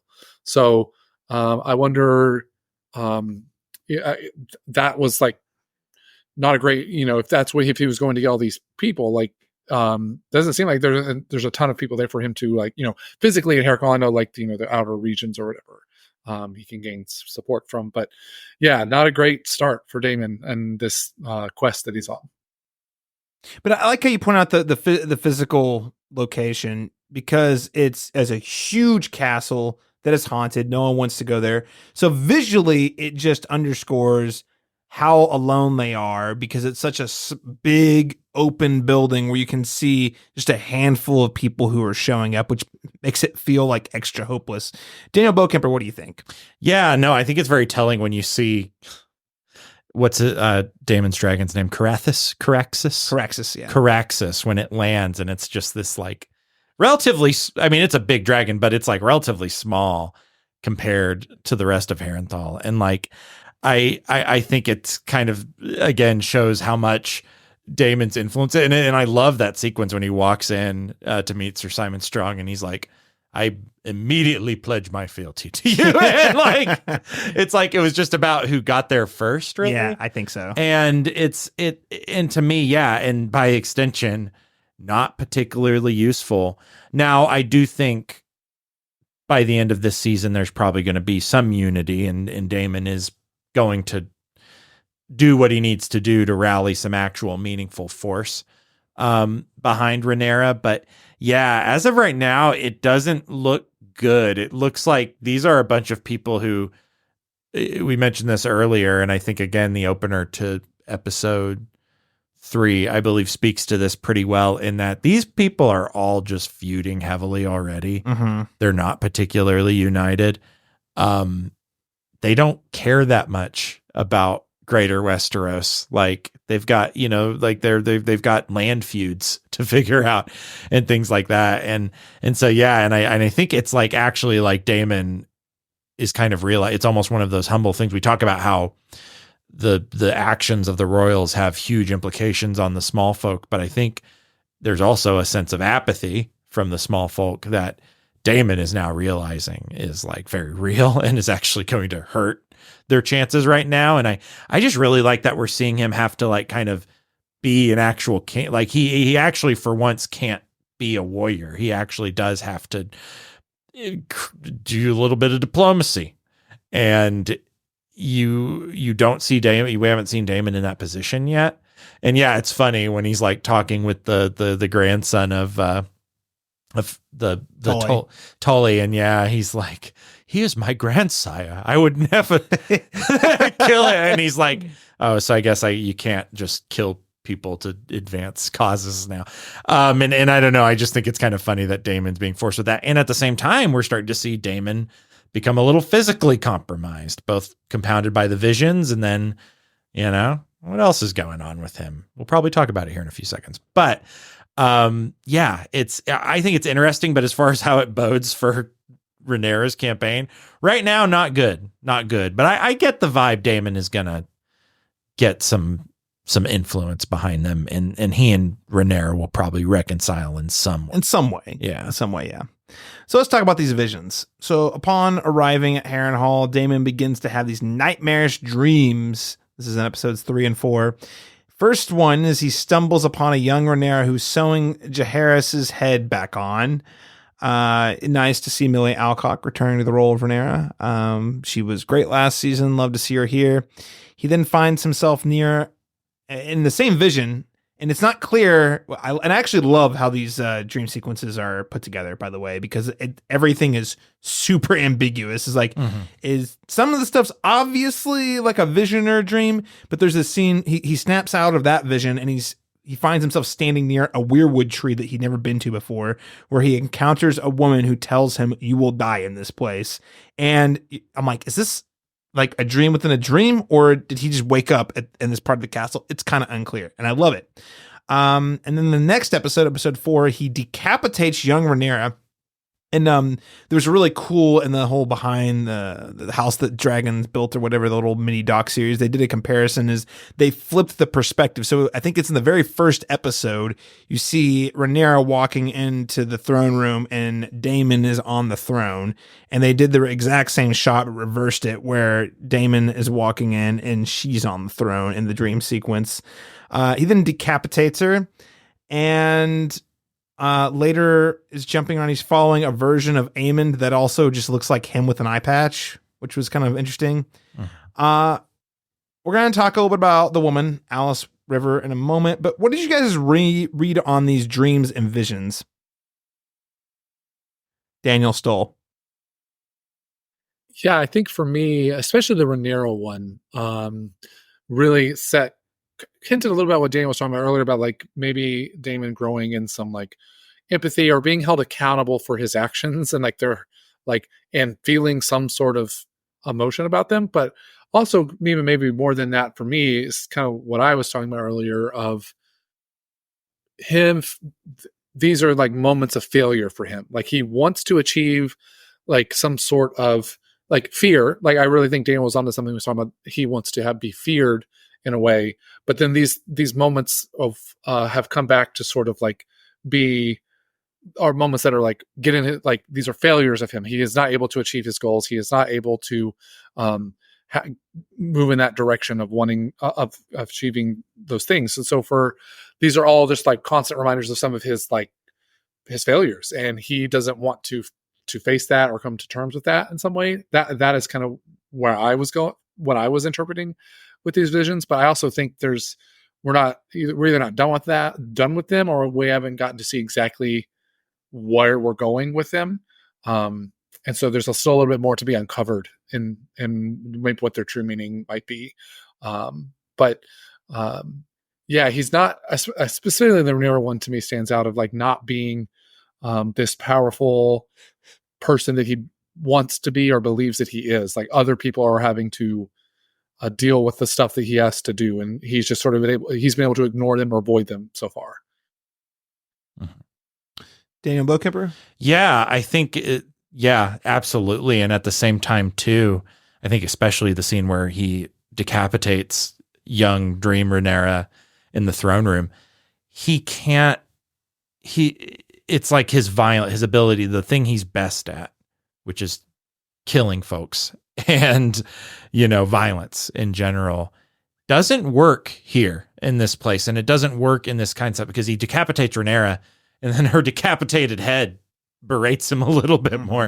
And it's like it's not working. It's not what he has is not working. Part of me also thinks it actually creates a bit of more of a bond between him and Viserys. Viserys was known for his dreams and his visions. And I think it's like, actually there's a bit of connective tissue there. And I'm like, oh, you have more in common with your brother than, just your blonde hair. And that's kind of special, huh? Too bad you're being haunted and like being kind of terrorized right now by these dreams. But yeah, I think, and it is early. I agree, Daniel. It's like a little early to know the true meaning, if that will ever be even revealed, of these dreams. But right now, just based on what he's seeing, which is either, a version of himself, something he desires with Aemon, something he's trying to capture, or continuing to see a young Rhaenyra, or even seeing his late wife, like imagining her as one of the maids pouring wine when he's with his council. Like, to me, that speaks a lot to both regret and also how ineffective ultimately he's been. Like, he has moved, the needle of Westeros in some way and has gained acclaim and power, but it's all been very linear. It's all been through the same process of just killing, and killing isn't really working anymore. When he was helpless to save his previous wife, that too, and that's another. I didn't consider that's another failure. Yeah. And he failed to get the throne from Rhaenyra. Yes, but he also loves Rhaenyra, so that's where you get the weird talking head. He both kills her, but also then is berated by her, and confronted by the awfulness. Yeah, of had he done that, what that would have meant. And he failed to do anything meaningful when he hired those assassins, because they ultimately killed an heir that was not going to receive the throne in any reasonable amount of time. And then at the same time, it's like, and it's Rhaenyra who's having to fix her own image by, sewing the head back onto this child. And it's all Daemon's fault. So I don't know. I mean, to talk about a haunting, like, it seems like this is a really effective one. Yeah, no, to Daemon's detriment. I agree. And I think Daniel still brought this up. I mean, the Ghost of Harrenhal is a thing. It's kind of part of the lore of Westeros. And they even talk about it in Game of Thrones when Arya is there in season 2. But we don't really ever see it manifest in this sort of vision-y kind of way. Let's talk about Alice River, who is a bastard of the Riverlands. She reveals this is the woman from his dreams. And again, even his conversations with her, I'm like, is this a real conversation that's happening right now? Or are you hallucinating this conversation? Because the way they edit it, again, just really, really well put together sequences. But she reveals that Harrenhal was built on a forest of weirwood trees, making the building cursed. So weirwood trees is a little refresher. Those are the big trees, white trees with the red leaves that typically have faces on them, that are all sort of connected to the three-eyed raven, that sort of thing. And apparently the bed that Daemon is sleeping on was built from wood from a weirwood tree. Thus, sort of whatever, sort of connection he has to his brother with the dream thing. I think that's a good call out. This is amplifying that a little bit. So I don't know. I think it's pretty interesting. I think we're going to go ahead and move on, but I would say I expect we're going to see more from Alice River in the very near future or throughout the season. It's been a really interesting character. And hey, we got some bog witches, so that's always fun. All right, well, let's move on to the woman herself, Rhaenyra, who is struggling to retain the loyalty and respect of her small council. So after Daemon's failed assassination attempt, Rhaenyra begins to lose credibility. She questions the White Worm about why she helped Daemon. It's a whole other, I don't think I have time for it today, but White Worm's loyalties. She works for Otto Hightower. She works for Daemon. She likes money. Unclear. After burying Auric and Eric, Rhaenys persuades Rhaenyra to try to reason with Alicent to prevent war. One quote that stuck out to me, that actually this exchange between Rhaenyra and Rhaenys was really interesting. Soon they won't even remember what the war began with. Was it the death of Auric and Eric? Was it the assassination attempt on Jaehaerys? Was it when Aemon lost an eye? How far back will they go? Soon enough, once the battles ensue, there will be no memory of exactly why these families hated one another. Mm-hmm. It's just to be violent. So without Daemon, her council doubts her ability to rally the support necessary. So again, she does also acts pretty rashly in this batch of episodes. What does Rhaenyra's wavering support tell you about how and why her supporters continue to follow her? And just in general, what would you say is her standing right now in terms of like political influence and game? Daniel Bowkipper? Yeah, this one's kind of hard because it does seem like, to me, it just seems like they're not there so much for Rhaenyra. They're there for Viserys a little bit. They're there for like his specter a little bit. And that, to me, it's like she has their respect because she does embody more of the wisdom, the actual like leadership qualities of Viserys in a lot of ways. But at the same time, I think among hot-headed Targaryens, she's starting to come off as a bit of a pacifist. And that does change by episode 4, but I think there is this idea that she's inactive and at the same time doesn't feel confident enough that she can actually sway Westeros. Like, I don't think they believe she can do that. And so to me, it's interesting, but I think we're getting a swing in a different direction. And I think that's going to be more so for the latter half of this season. But as of right now, I think they're justifiably questioning whether or not she's got the gumption to take Westeros. But I don't know. It's also very clear that she's no longer avoiding war at the same time. So I think that perspective is going to change. And there's going to be a point where they're like, well, I am on this small council, so now we kind of have to support her. But I think she's going to win back more meaningful support. Okay. I think she's got to. I mean, at one point, I think it was episode 3, they were like, yeah, what if you just like went away to a completely different location where you could be secure and we could run things here? And she's like, that would be called treason. It just like, there's just a real lack of respect from the small council as it exists currently. Daniel, any other thoughts on this? No, I think that I like the Viserys, like they're there for Viserys. I think that was not something I had really thought of, but I think that makes a lot of sense. And I think it kind of goes back to some stuff we talked about earlier with the whole, like, in action is weakness. I think some of her, a lot of her crew have that vibe as well. Again, a lot of them, all of them being men. So I think that's really, both camps have these people that are just like, we have to take action or we're weak. And where we have other people trying to be like, no, that's like, there's more tactical ways to manage the situation. And so now that we are fully into that, I can see where Daniel's going with like, okay, they're going to be a lot more support now, like, because the action is here now. Like, it's now we can actually do quote unquote something about this. Yeah, I'm really curious to see how she bounces back after this, because as of right now, it's not. I mean, like, again, the viewer who empathize and support her humanity, am just sitting here thinking, I don't know if you've got what it takes to actually lead a coalition, whether through peace or violence. You just don't seem like you've got the confidence and the charisma to really bring people together to push a cause forward. I mean, obviously, we see her make some moves at the end of this episode, or the last episode 4, but we'll see how it goes. Quick note. Again, I wasn't sure about this from the actual content of the episode, but I did in the House the Dragons builds, that little docu-series you can also watch on Max about the making of each episode. So she sends some eggs to Pentos Protection. So these are the same eggs that Daemon actually found in season 1. And they did confirm in the docu-series that these are in fact the same eggs that Daenerys will one day hatch. So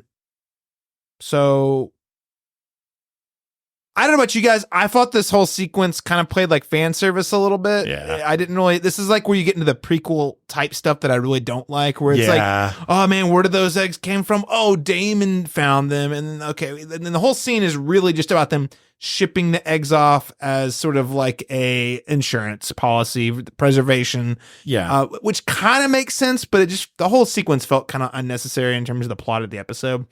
Daniel Stoll, did this whiff of Game of Thrones fan service to you? Yeah, I think good or bad fan service? Yeah, I think it was definitely on the bad side of fan service. And this was one, I mentioned this at the head of the episode, where this was something that I got spoiled about from the books, so I know a little bit more context here, which I won't get into, of course. But yeah, it definitely felt like fan service to me, and not the good kind that maybe we talked a little bit about with like the Winterfell sound at the first episode, or soundtrack rather. But yeah, that's I definitely got the same vibes as you, Caleb. Yeah, Daniel Bowkemper. Yeah, I didn't realize. I just thought it was a dumb scene that didn't. Like, I forgot. I was like, oh yeah, that's where the 3 dragons come from in Game of Thrones. Yeah, I didn't really even know that until I was reviewing the notes ahead of the show, ahead of this episode, that was intended to be Daenerys's eggs. And so at that point, it is kind of like hard to justify as its inclusion. And man, I was already a little sensitive to prequelitis. I mentioned after we saw Maxine, or before, I watched The First Omen, and a film that I thought was actually pretty good. And then the final 10 minutes, it's like, do you all know that this is a prequel to The Omen? What if we give you the entire plot of The Omen, and then start using Damien's name over and over again, so you absolutely know that this is connected to The Omen? And like, it's kind of feels like that. And I thought, to be honest, even though it's probably not so bad, but I like on season 1, episode 1, at the end of that, where Viserys like tells, even though it like has relevance for the show, and it's like the prophecy that's kind of in a way guiding everything to some extent. But to me, I felt like that felt a little more egregiously fan service to me when he starts talking about like, it felt ham-fisted to just throw in, even though it kind of had to be there. Like, right. Like I think that I buy that one a lot more, because I think it does tie the two shows together, and it kind of gives Rhaenyra this almost not quite, but almost like religious belief in the story that is motivating her. So there's a character angle there that I like too. Yeah, I do think that like idea of that cosmic inspiration, or that cosmic motivation. Yes, they literally say it's called A Song of Ice and Fire. Okay, but that part is where I'm like that. Whereas like this is probably worse, but like I didn't even realize it. But maybe that's the point where it's like you get your fan service, you're so far into trying to deliver it that it actually means nothing to and that's where I think fan service becomes egregious, is when it doesn't impact, it like means nothing to the overall quality of the current story you're telling. Yeah. And that's where I think these eggs kind of like, it's hard to like, they attach meaning, like these are really important, we're going to need but like, it feels kind of falsely inflated. And it is just to be like, I hope everyone was paying attention. And to me, that doesn't make for a very good story or a very good sequence. You know what I mean? It just makes like for Easter egg in the form of dragon eggs. Yeah, but see, it's not just an Easter egg. It's a whole scene built around them moving the eggs. Yeah. You know what I mean? Like That's what I mean. And but it doesn't help, It's right? intrusive. That's my thing. Yeah. Okay. So my whole philosophy on this, and listen, I have warmed a little bit on Solo, a Star Wars story, but it is definitely, its gravest sin is that it wants you to know it's a prequel to Star Wars things. It's more of a prequel than the Star Wars prequels. Yeah. By a lot. And what I mean is like, hey, did you ever wonder how he got the last name Solo? Literally a question I never, ever even thought to ask because I just thought that was his name. You ever think about how did he meet Chewbacca? Or what was it like when he won the Falcon in that game of cards? I was like, I think I already got it. No, the myth was already there. I didn't need to see it. It's way cooler when you just tell me about it and a really cool story. So this is kind of like one of those for me, where you're like, it doesn't mean anything. It doesn't add anything. It's like, okay, we got to watch the eggs go from point A to point B. Cool, I guess. Yeah. Whereas again, the kind of in the opening episode tying to more closely to the Song of Ice and Fire, the writing's a little on the nose, but I actually buy that as a palpable way to bring these stories together in a much bigger, broader way. And it is at least animating the story in that. I mean, it plays a pivotal role in why Viserys says Aegon right before he dies. You know what I mean? It dictates the sway of power. It's like the motive. That is what Rhaenyra is kind of clinging to, right? And so at least it has relevance. But yeah, this, lazy, a little bit bad fan service. Bad fan service. I'm just gonna put it out there. So Rhaenyra decides, hey, I got a reason with Alicent. If I could just, like I said earlier, if I could just talk to her face to face, if I could just get a half an hour on her calendar, just a half an hour. If I send her an email, she's going to say bullshit. If I get that time on her calendar, when is she not guarded by an army? Apparently when she goes to church. We're going to snuggle. They could have at least done us a favor and smuggled her in Ocean's 11 style. In fact, there should have been a whole episode about how does Rhaenyra actually get in there. Whole heist episode. But no. They just give it to us and like, nope, she's just there. She just teleported there like Jon Snow. And she's trying to reason with Alicent. And she's like, my goal is to help us uncover a potential path to peace. So what did you guys make of this entire subplot? Daniel Stoll? Yeah, I know you kind of already highlighted it earlier that you weren't the biggest fan of this. I definitely see that. The whole, like, she just appears and is able to get there with essentially no problem. Yeah, that's a little like, rushed or whatever. But I actually didn't mind the conversation that they got to have. I think that like that getting to that point was that there was actually some interesting things going on there. Like, we talked a lot about in season 1 about how it really sucks that like Alicent and Rhaenyra were these two women who had a great friendship and were pitted against each other. And so it was nice to see them have a moment again together. That's probably the last moment we'll see of them together. So that part was nice. But I enjoyed the conversation of it, and it didn't bother me as much as it seems like it may have bothered you. But I mean, I like that we got to have this conversation between the two of them. Okay. Daniel likes the conversation. Other Daniel, Bo Kemper. Yeah, I do agree that the setup is wonky, and could have probably been orchestrated a bit better. I do think the conversation is meaningful. I don't necessarily think this is the last opportunity they'll have to have a conversation.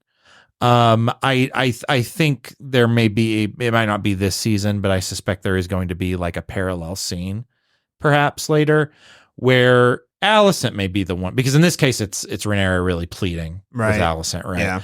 I think the tables are going to be turned. Unfortunately, I think there's going to be another kind of tragic bend to that. 100%. Because that's what we do in Westeros. That's how we roll.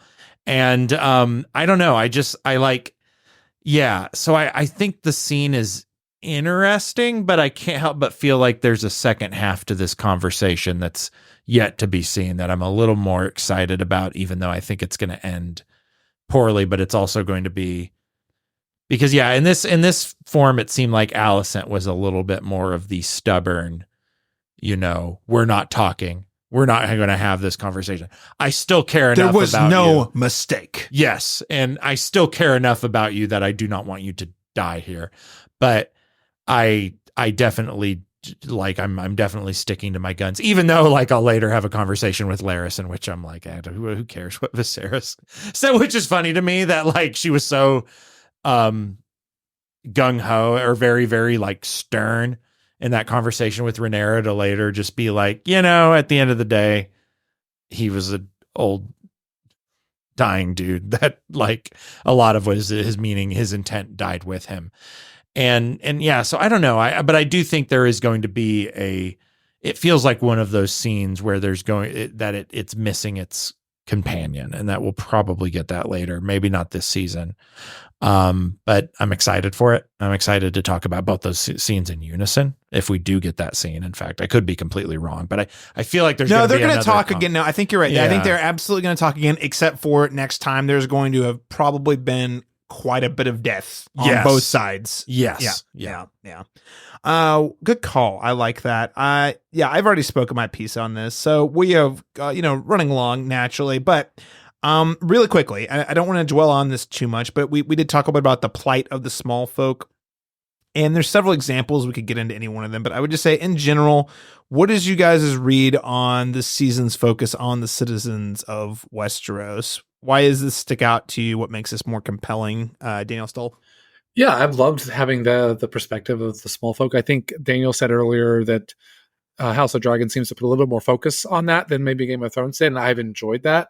And I think simply that the effects that the war and the high royals, squabbles, so to speak, the effect that it has on everyone else, and how little people seem to genuinely care about that. It's sort of this perspective that we're getting, all of these sort of stories about, especially thinking about the battle of the Brackens and the Blackwoods, the horrific sort of revealing of hey, we're going to squabble and look at all the death. That all kind of comes from they were given an excuse to fight because Alicent and Rhaenyra are against each other, and that's excuse is all they needed to just completely obliterate each other's families. And so the effect that war has on, but then also the sort of the modeling, so to speak, that the high people have in how the small people follow that model.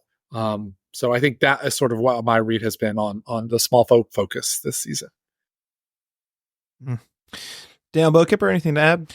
Yeah, not really. I really appreciate that additional perspective, and it doesn't take a lot to get there. It really does, to the point where I question why it was. Well, I understand why it was omitted. I would suspect there's a few less characters in House of the Dragon that you're following, that you have more opportunity to both sit with when I say less characters, I mean less characters that have really strong threads to follow. Yeah, there are fewer main characters. Yeah. And so I think it does give you opportunity to let the world breathe a little bit. And the small folk is this, world of Westeros breathing.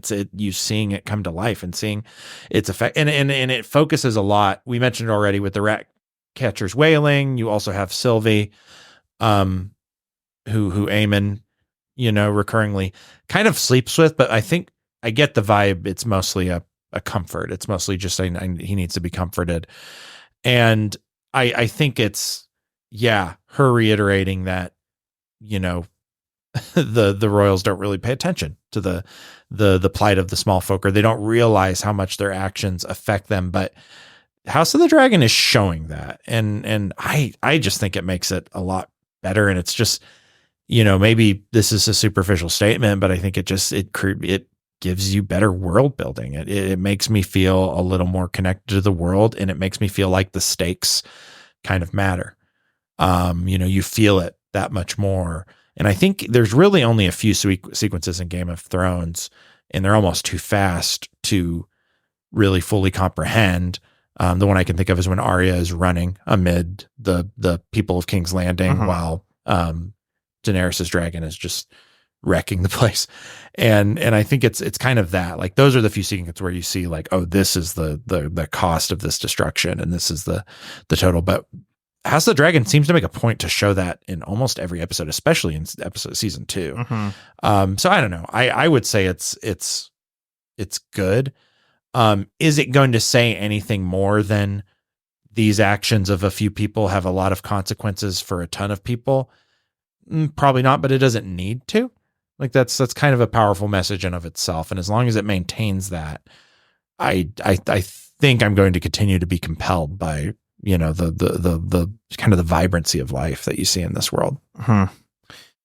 Yeah. I don't have too much more to add. I do wonder if, especially in this specific storyline, maybe more than get the, main Game of Thrones storyline, if the public opinion of the people will actually have a considerable role to play down the line. Whereas Game of Thrones, it was like the odds were apocalyptic. It was either we all dead or we're not. And obviously there's the question of who's gonna be on the throne, but really the threat is existential to everyone. Mm-hmm. Versus here, the threat's, it's smaller scale. It's who's gonna, at the end of the day, it's who's gonna be on the throne at the end. And in that case, I kind of think the opinions of the people matter at least a little bit. Yeah. Because you want them on your side to have the armies you need to win. Mm-hmm.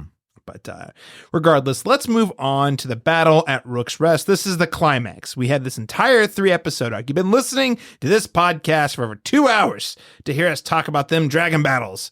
So Rhaenys decides to fly her dragon, Meleys, to defend Rook's Rest. I thought this was interesting. Again, Rhaenyra, she's like, you know what? If I'm going to enter this war, I'm going to do this loud and proud. I'm going to fly over. And they're all like, whoa. Bad idea. In chess, pawns go first. Don't put the king out front in the vulnerable battle line. So Rhaenys, who's also been trying very hard to avoid conflict, steps up. And she does happen to have the largest dragon in the stable on Team Rhaenyra, the Blacks. So Kristen Cole attacks Rook's Rest. And once they see that Rhaenys is flying the dragon over, he sends a signal to Aemon for Vhagar to attack. And unbeknownst to everyone, Aegon and his son and his dragon, Sunfire, fly in to join the fight. And the reaction to him showing up was actually kind of worth it. Yeah, that might have been a stupid thing to do. That he didn't tell anyone. He just did it thinking he'd be fine. But seeing Aemon be like, just in Valyrian say, fucking idiot. And then whenever Gawain turns to Kristen Cole, he's like, this was your plan? Let the king attack? He's like, no. Seeing the look on their faces was pretty priceless. Yeah. Rhaenys decides to, Aemon and then Vhagar intervene, lighting, and this was also interesting, when Aemon cast Dracarys on both of the dragons, lighting both of them on fire, which actually was what I'm pretty sure knocked Sunfire down along with Aegon. And then Rhaenys sees the threat, decides to circle back. She doubles down and she's saying, you know what? This is what I signed up for. If I'm going down, I'm taking some dragons with me. So Aegon and Sunfire were down. Aemon and Vhagar ultimately were unharmed, and then Rhaenys and Meleys are dead because Vhagar's got very sharp teeth and really hot fire. I don't necessarily want to get into the play-by-play of the whole sequence, but that's the outcome is Aegon and Sunfire. We're really not sure what their status is. Probably off the board for a while. Vhagar's fine, and Rhaenys, R.I.P. We loved you. You were reasonable. You were the queen that never was. What did you guys think about the season's first big battle sequence and the series' first dragon fight? Only took us a season and a half to get there. Daniel Bokemper?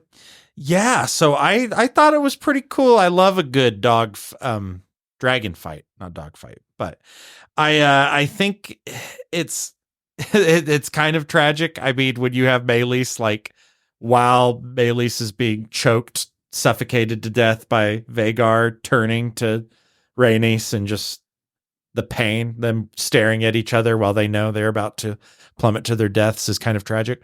One thing I don't what I thought was a little bit weird is like, this is more of like, I guess, choreography, CGI. I don't know.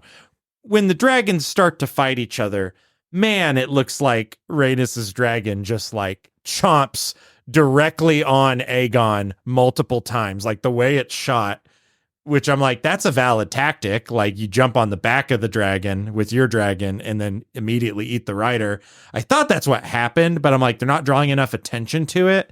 And then it was never actually attacking Aegon directly, but I felt like the way that was animated, shot, it looked weird. Like it felt like, wow, that's a big impact. That's Aegon's dead right there. And then it's like, no, he wasn't. He was never being bitten in that sequence. But I thought it was weird that they went ahead and had Rhaenys's dragon get that upper hand to where it clearly had full coverage of. It was a lot big. It was a much bigger dragon, you know? Yeah. And I do like, I mean, obviously, Vhagar is like a huge threat. But I wonder how many times we're going to have a sequence where Vhagar, being the biggest dragon, somehow blindsides somebody. Like we get that like Jaws moment where he comes up and I'm like, yeah, it works. But it's like, I think there are only so many times the largest dragon can like blindside somebody. Well, they did a similar thing in the season 1 finale. That's what I mean. Yeah. And that's what I'm saying. I'm like, I don't know if that's going to work for me. It works here. And, it's a little bit different, but it is still because, Aemond is kind of cunning and stuff, but I don't know. I think it was well illustrated and it did convey the power that these monsters have. But at the same time, it just wanted me, I wanted a little bit more. I feel like this was still kind of the prerequisite dragon fight. And we still, we see how powerful Vhagar is, but I really want to see Vhagar versus Caraxes. Oh, which is inevitable. That is absolutely going to happen at some point. Yeah, I wouldn't bank on it happening this season, but it's going to happen. Yeah. But yeah. End of the day, I think it was a good fight. I like Rhaenys. I did not want to see her die this quickly. But taking one of the best ones off the board so early. Yeah, but it also just makes sense. Like she kind of, I don't want to say wanted to die, but was committed to that cause and had like 2 opportunities to flee and didn't want to. Was there for the dragons and wanted to take another dragon with her and kind of maybe did. Maybe at least took out a dragon. At least wounded the dragon for a while. Yeah. No doubt. Daniel Stoll, what did you make of the battle sequence? Yeah, I thought it was great. I was like, that's obviously something like when the show started, we supposedly knew that this was going to happen. So this first introduction to it was really well done. And I think talking about Rhaenys specifically, I think she kind of knew the choice that she was making when she turned back. Like my sense was that like she 100% like, I'm turning around and I'm going to die, but like that is the like commitment I have to this cause, like you said. So I think that, she was, loved her. She was a badass and it is sad to see her pass. But, what my kind of big takeaway from this fight was, this dragon sequence was there was a lot of, focus on like the, like you mentioned it with Rhaenys and her dragon looking at each other. Like there was a lot of focus on like the dragons, like almost like reaction or emotional elements to like the dragon a little bit. And so I thought that was interesting that we had a little bit of a focus on that because I don't really ever remember getting too much of that in Game of Thrones. And then also my takeaway is like just the sheer sort of like devastation, like and the terror that they can cause, and sort of the like, like kind of what I said at the very, very beginning with my tag of, hey, we've been wanting a dragon fight, and now that we've seen it, like, oh gosh, that was like horrible. Like the effects that it has, like the dragons being like kind of utilized in this like horrific way to like cause harm to each other, and like the death, like, and I really came away from it being like, man, like this is going to be awful and terrible, like what we're about to witness. And I think that was really effective in that scene. It was awful and terrible, but I did laugh very hard when Aegon, realizing that he was way outsized and was about to lose, and Vhagar shows up and he goes, thank the gods, only to realize, I'm about to get lit on fire. Yeah. It was pretty, I don't know, maybe I'm a morbid person. I thought it was very funny, though. No, I think, to your point, Daniel, I think, they're putting a much bigger emphasis on the relationship between the dragon riders and the dragons. Another thing that I know George R.R. Martin specifically requested for this show was if they're going to adapt this storyline, that they make the dragons all look visually different. He did not feel like that was they had done that very well in Game of Thrones. So so part of that is the personalities as well. So I think the emphasis on both visually how the different dragon sizes, the different dragon colors, and then also the relationships that the dragon riders have to the dragons, and also therefore how the dragons' personalities are a little different. All that I found to be pretty compelling and pretty interesting, and it makes the whole thing a lot more sad. And listen, guys, it's called this whole Civil War is called the Dance of Dragons. It's because the dragons are all dead when it's over. So there's no way this. Like you said, Daniel, bad things were going to happen, and I thought this was a very effective sequence articulating that, and I think this is just the appetizer.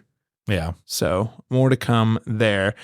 So what do you guys think? Aegon and/or Sunfire sticking around? Are they alive? Daniel Stoll? Yeah, I think they're probably alive. I don't think that Aegon will die in that way. Maybe Sunfire is dead, but I think that Aegon has survived and probably like you said, out of commission for a while, but I think he probably survives this. I don't think that's how we kill Aegon. If that happens, I like we said, haven't read the books, don't know if that's what's going to happen, but I don't think that this is how it happens.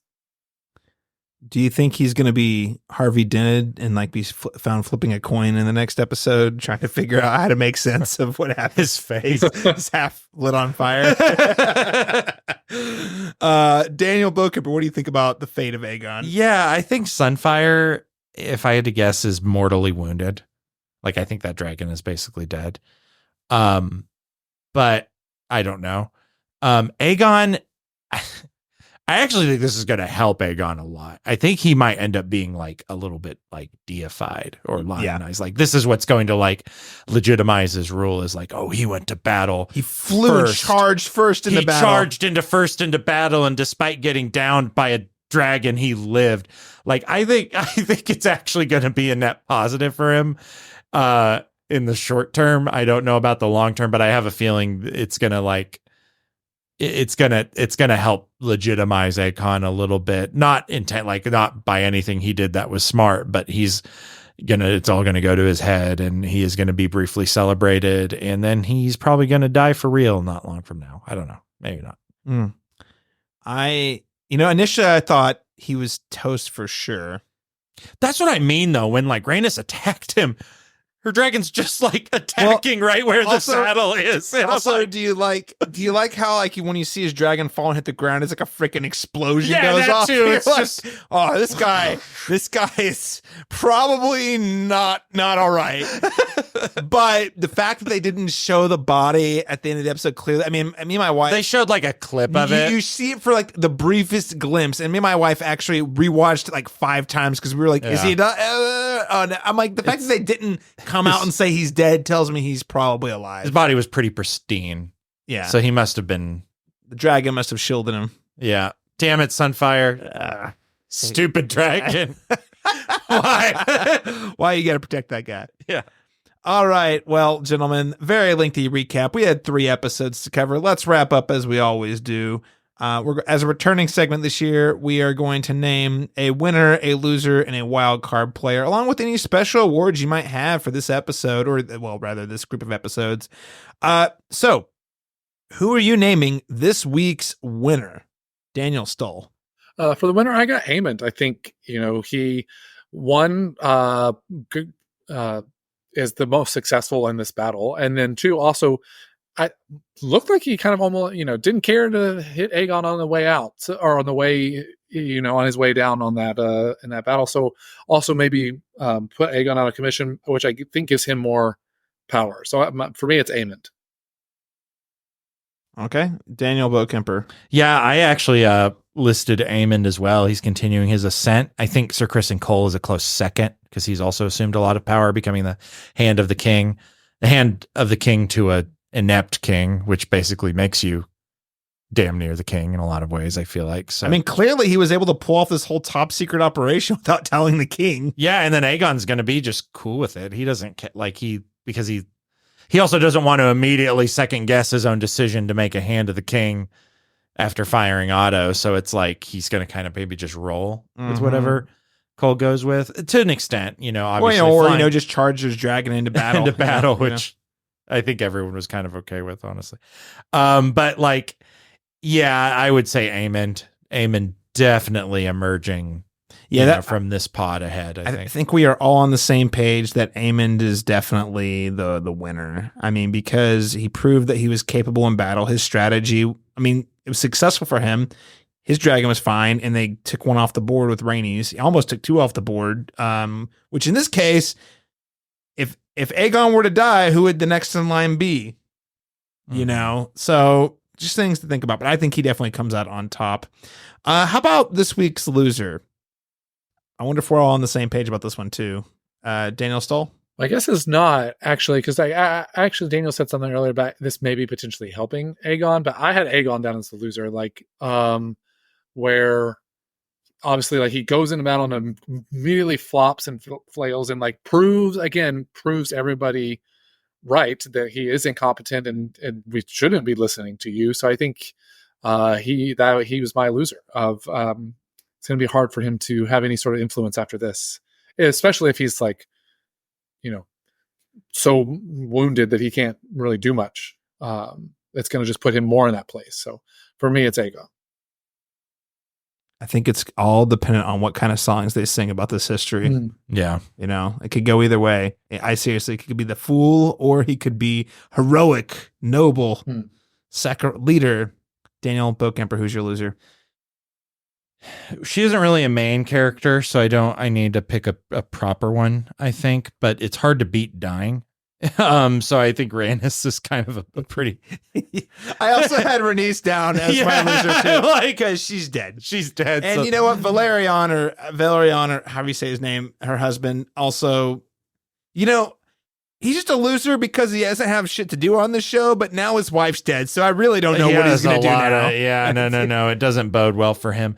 But if I had to think a major character, there was a part of me, but then when I thought about the possibility of what could happen to Aegon, it's hard for me to say he is the biggest loser. I think, Rhaenyra, really, if we're talking about like main characters who are going to presumably persist through the series, I think Rhaenyra right now, she's lost what was supposed to be a relatively small battle. It has a meaningful impact, but it was kind of a superficial castle, right? Right. It was just to make a point. Right. They were just trying to introduce dragons and make a point. They were both trying to make a point. She's lost there.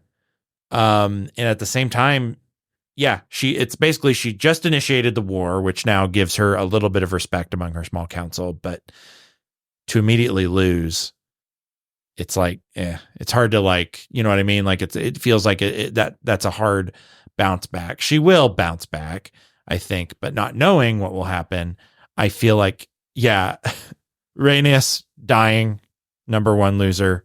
Follow up would be Rhaenyra, in that she's looking like, she might not be able to pull this off. Yeah, I think that puts her more in wild card territory, actually. A little bit. But Daniel Stoll, what do you think? Wild card. Who's keeping you guessing? For me, I put the wild card was hard for me actually to pick this week, but I'm actually gonna go with Cole. Just because I think like his reaction there at the end, like the way that things went down, his reaction to seeing the dragons and the impact they had seemed like it impacted him in a way. And so I'm like, I wonder how that's going to, how it's going to impact him in the future. So I'm putting him as a wild card because I'm not 100% sure. He's shown that he's a little bit rash and willing to make some emotional choices. So he could really respond to this in some wild ways. And so I think that for me, he's my wild card. Man, I think he's going to double down and be like, dragons, always use the dragons. Vagar, light them up. I don't know. Yeah. Daniel, that was awesome. He just like, hey. What I saw was terrifying and should never be used again by Rhaenyra. Wait, okay, yeah. Rhaenyra, that bitch queen. How could Every she time. do this? Every time. Yeah. Daniel Bowkemper, who's your wild card? Man, I think Daemon, just because I do not know entirely where this vision, these hauntings are going. And so I think they can go in a lot of different directions, and I'm interested. I also, Daemon, I feel like, was my de facto wild card a lot throughout season 1. And I think he's kind of living that through. So I think just not knowing what's going to happen to him makes him a little wild. My secret wild card is that dude who claims to be The half brother. the half brother. Yeah. We didn't even get his name. I know, and I'm like, that's got to be important. That isn't fan service, is it? I don't think so. I was like, that isn't like a thing they threw in. Well, it's weird because it's another one of those scenes when you're watching it, you're like, this means something. Why would we spend so much time on this? Following him. But like, Yeah. also we don't get his name, and it in no way pays off in the like episode 3 or 4. So I'm really curious about that dude. That dude in the bar. Yeah. Who says he's a half brother. Yeah, I think, I don't know. I have a feeling it's going to be the butt of a joke. Like it's just a punchline they're about to set up, but who knows? And like we take that feedback about no humor very seriously. Yeah. I also had Daemon down as my wild card. Just because we don't know how the storyline's going to play out. But you know what?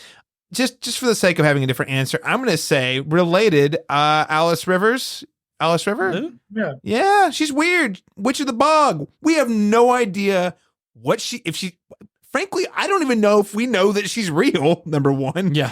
Or at least physically there. Number 2, she's a witch of the bog. And number 3, why is she talking to Daemon so much, even if she's real? Like, what business does she have there? Mm-hmm. I can't wait to find out. So yeah, my wild card, Alice Rivers. All right, time for the special awards categories, gentlemen. I have one. I'll just get this one out of the way. The honorary Tom Petty Free Falling Award has to go to Rhaenys for her amazing the look on her face as she fell to her death. She looked like she was free falling to me. Daniel Stoll, do you have any honorary awards to pass out this week? Yeah, I was having a hard time coming up with any sort of honorary rewards for this one, but I'm just gonna say, like, I didn't know exactly what to call it, but Lara Strong eyeing Sir Alicent's sort of medication that she's been taking, and I think that's just something to note. So I'm just going to keep an eye on Lara Strong as it continues to baffle me on like what his goal is. So we're going to call that the Plan B police. Okay, there we go. Thank you. I don't know.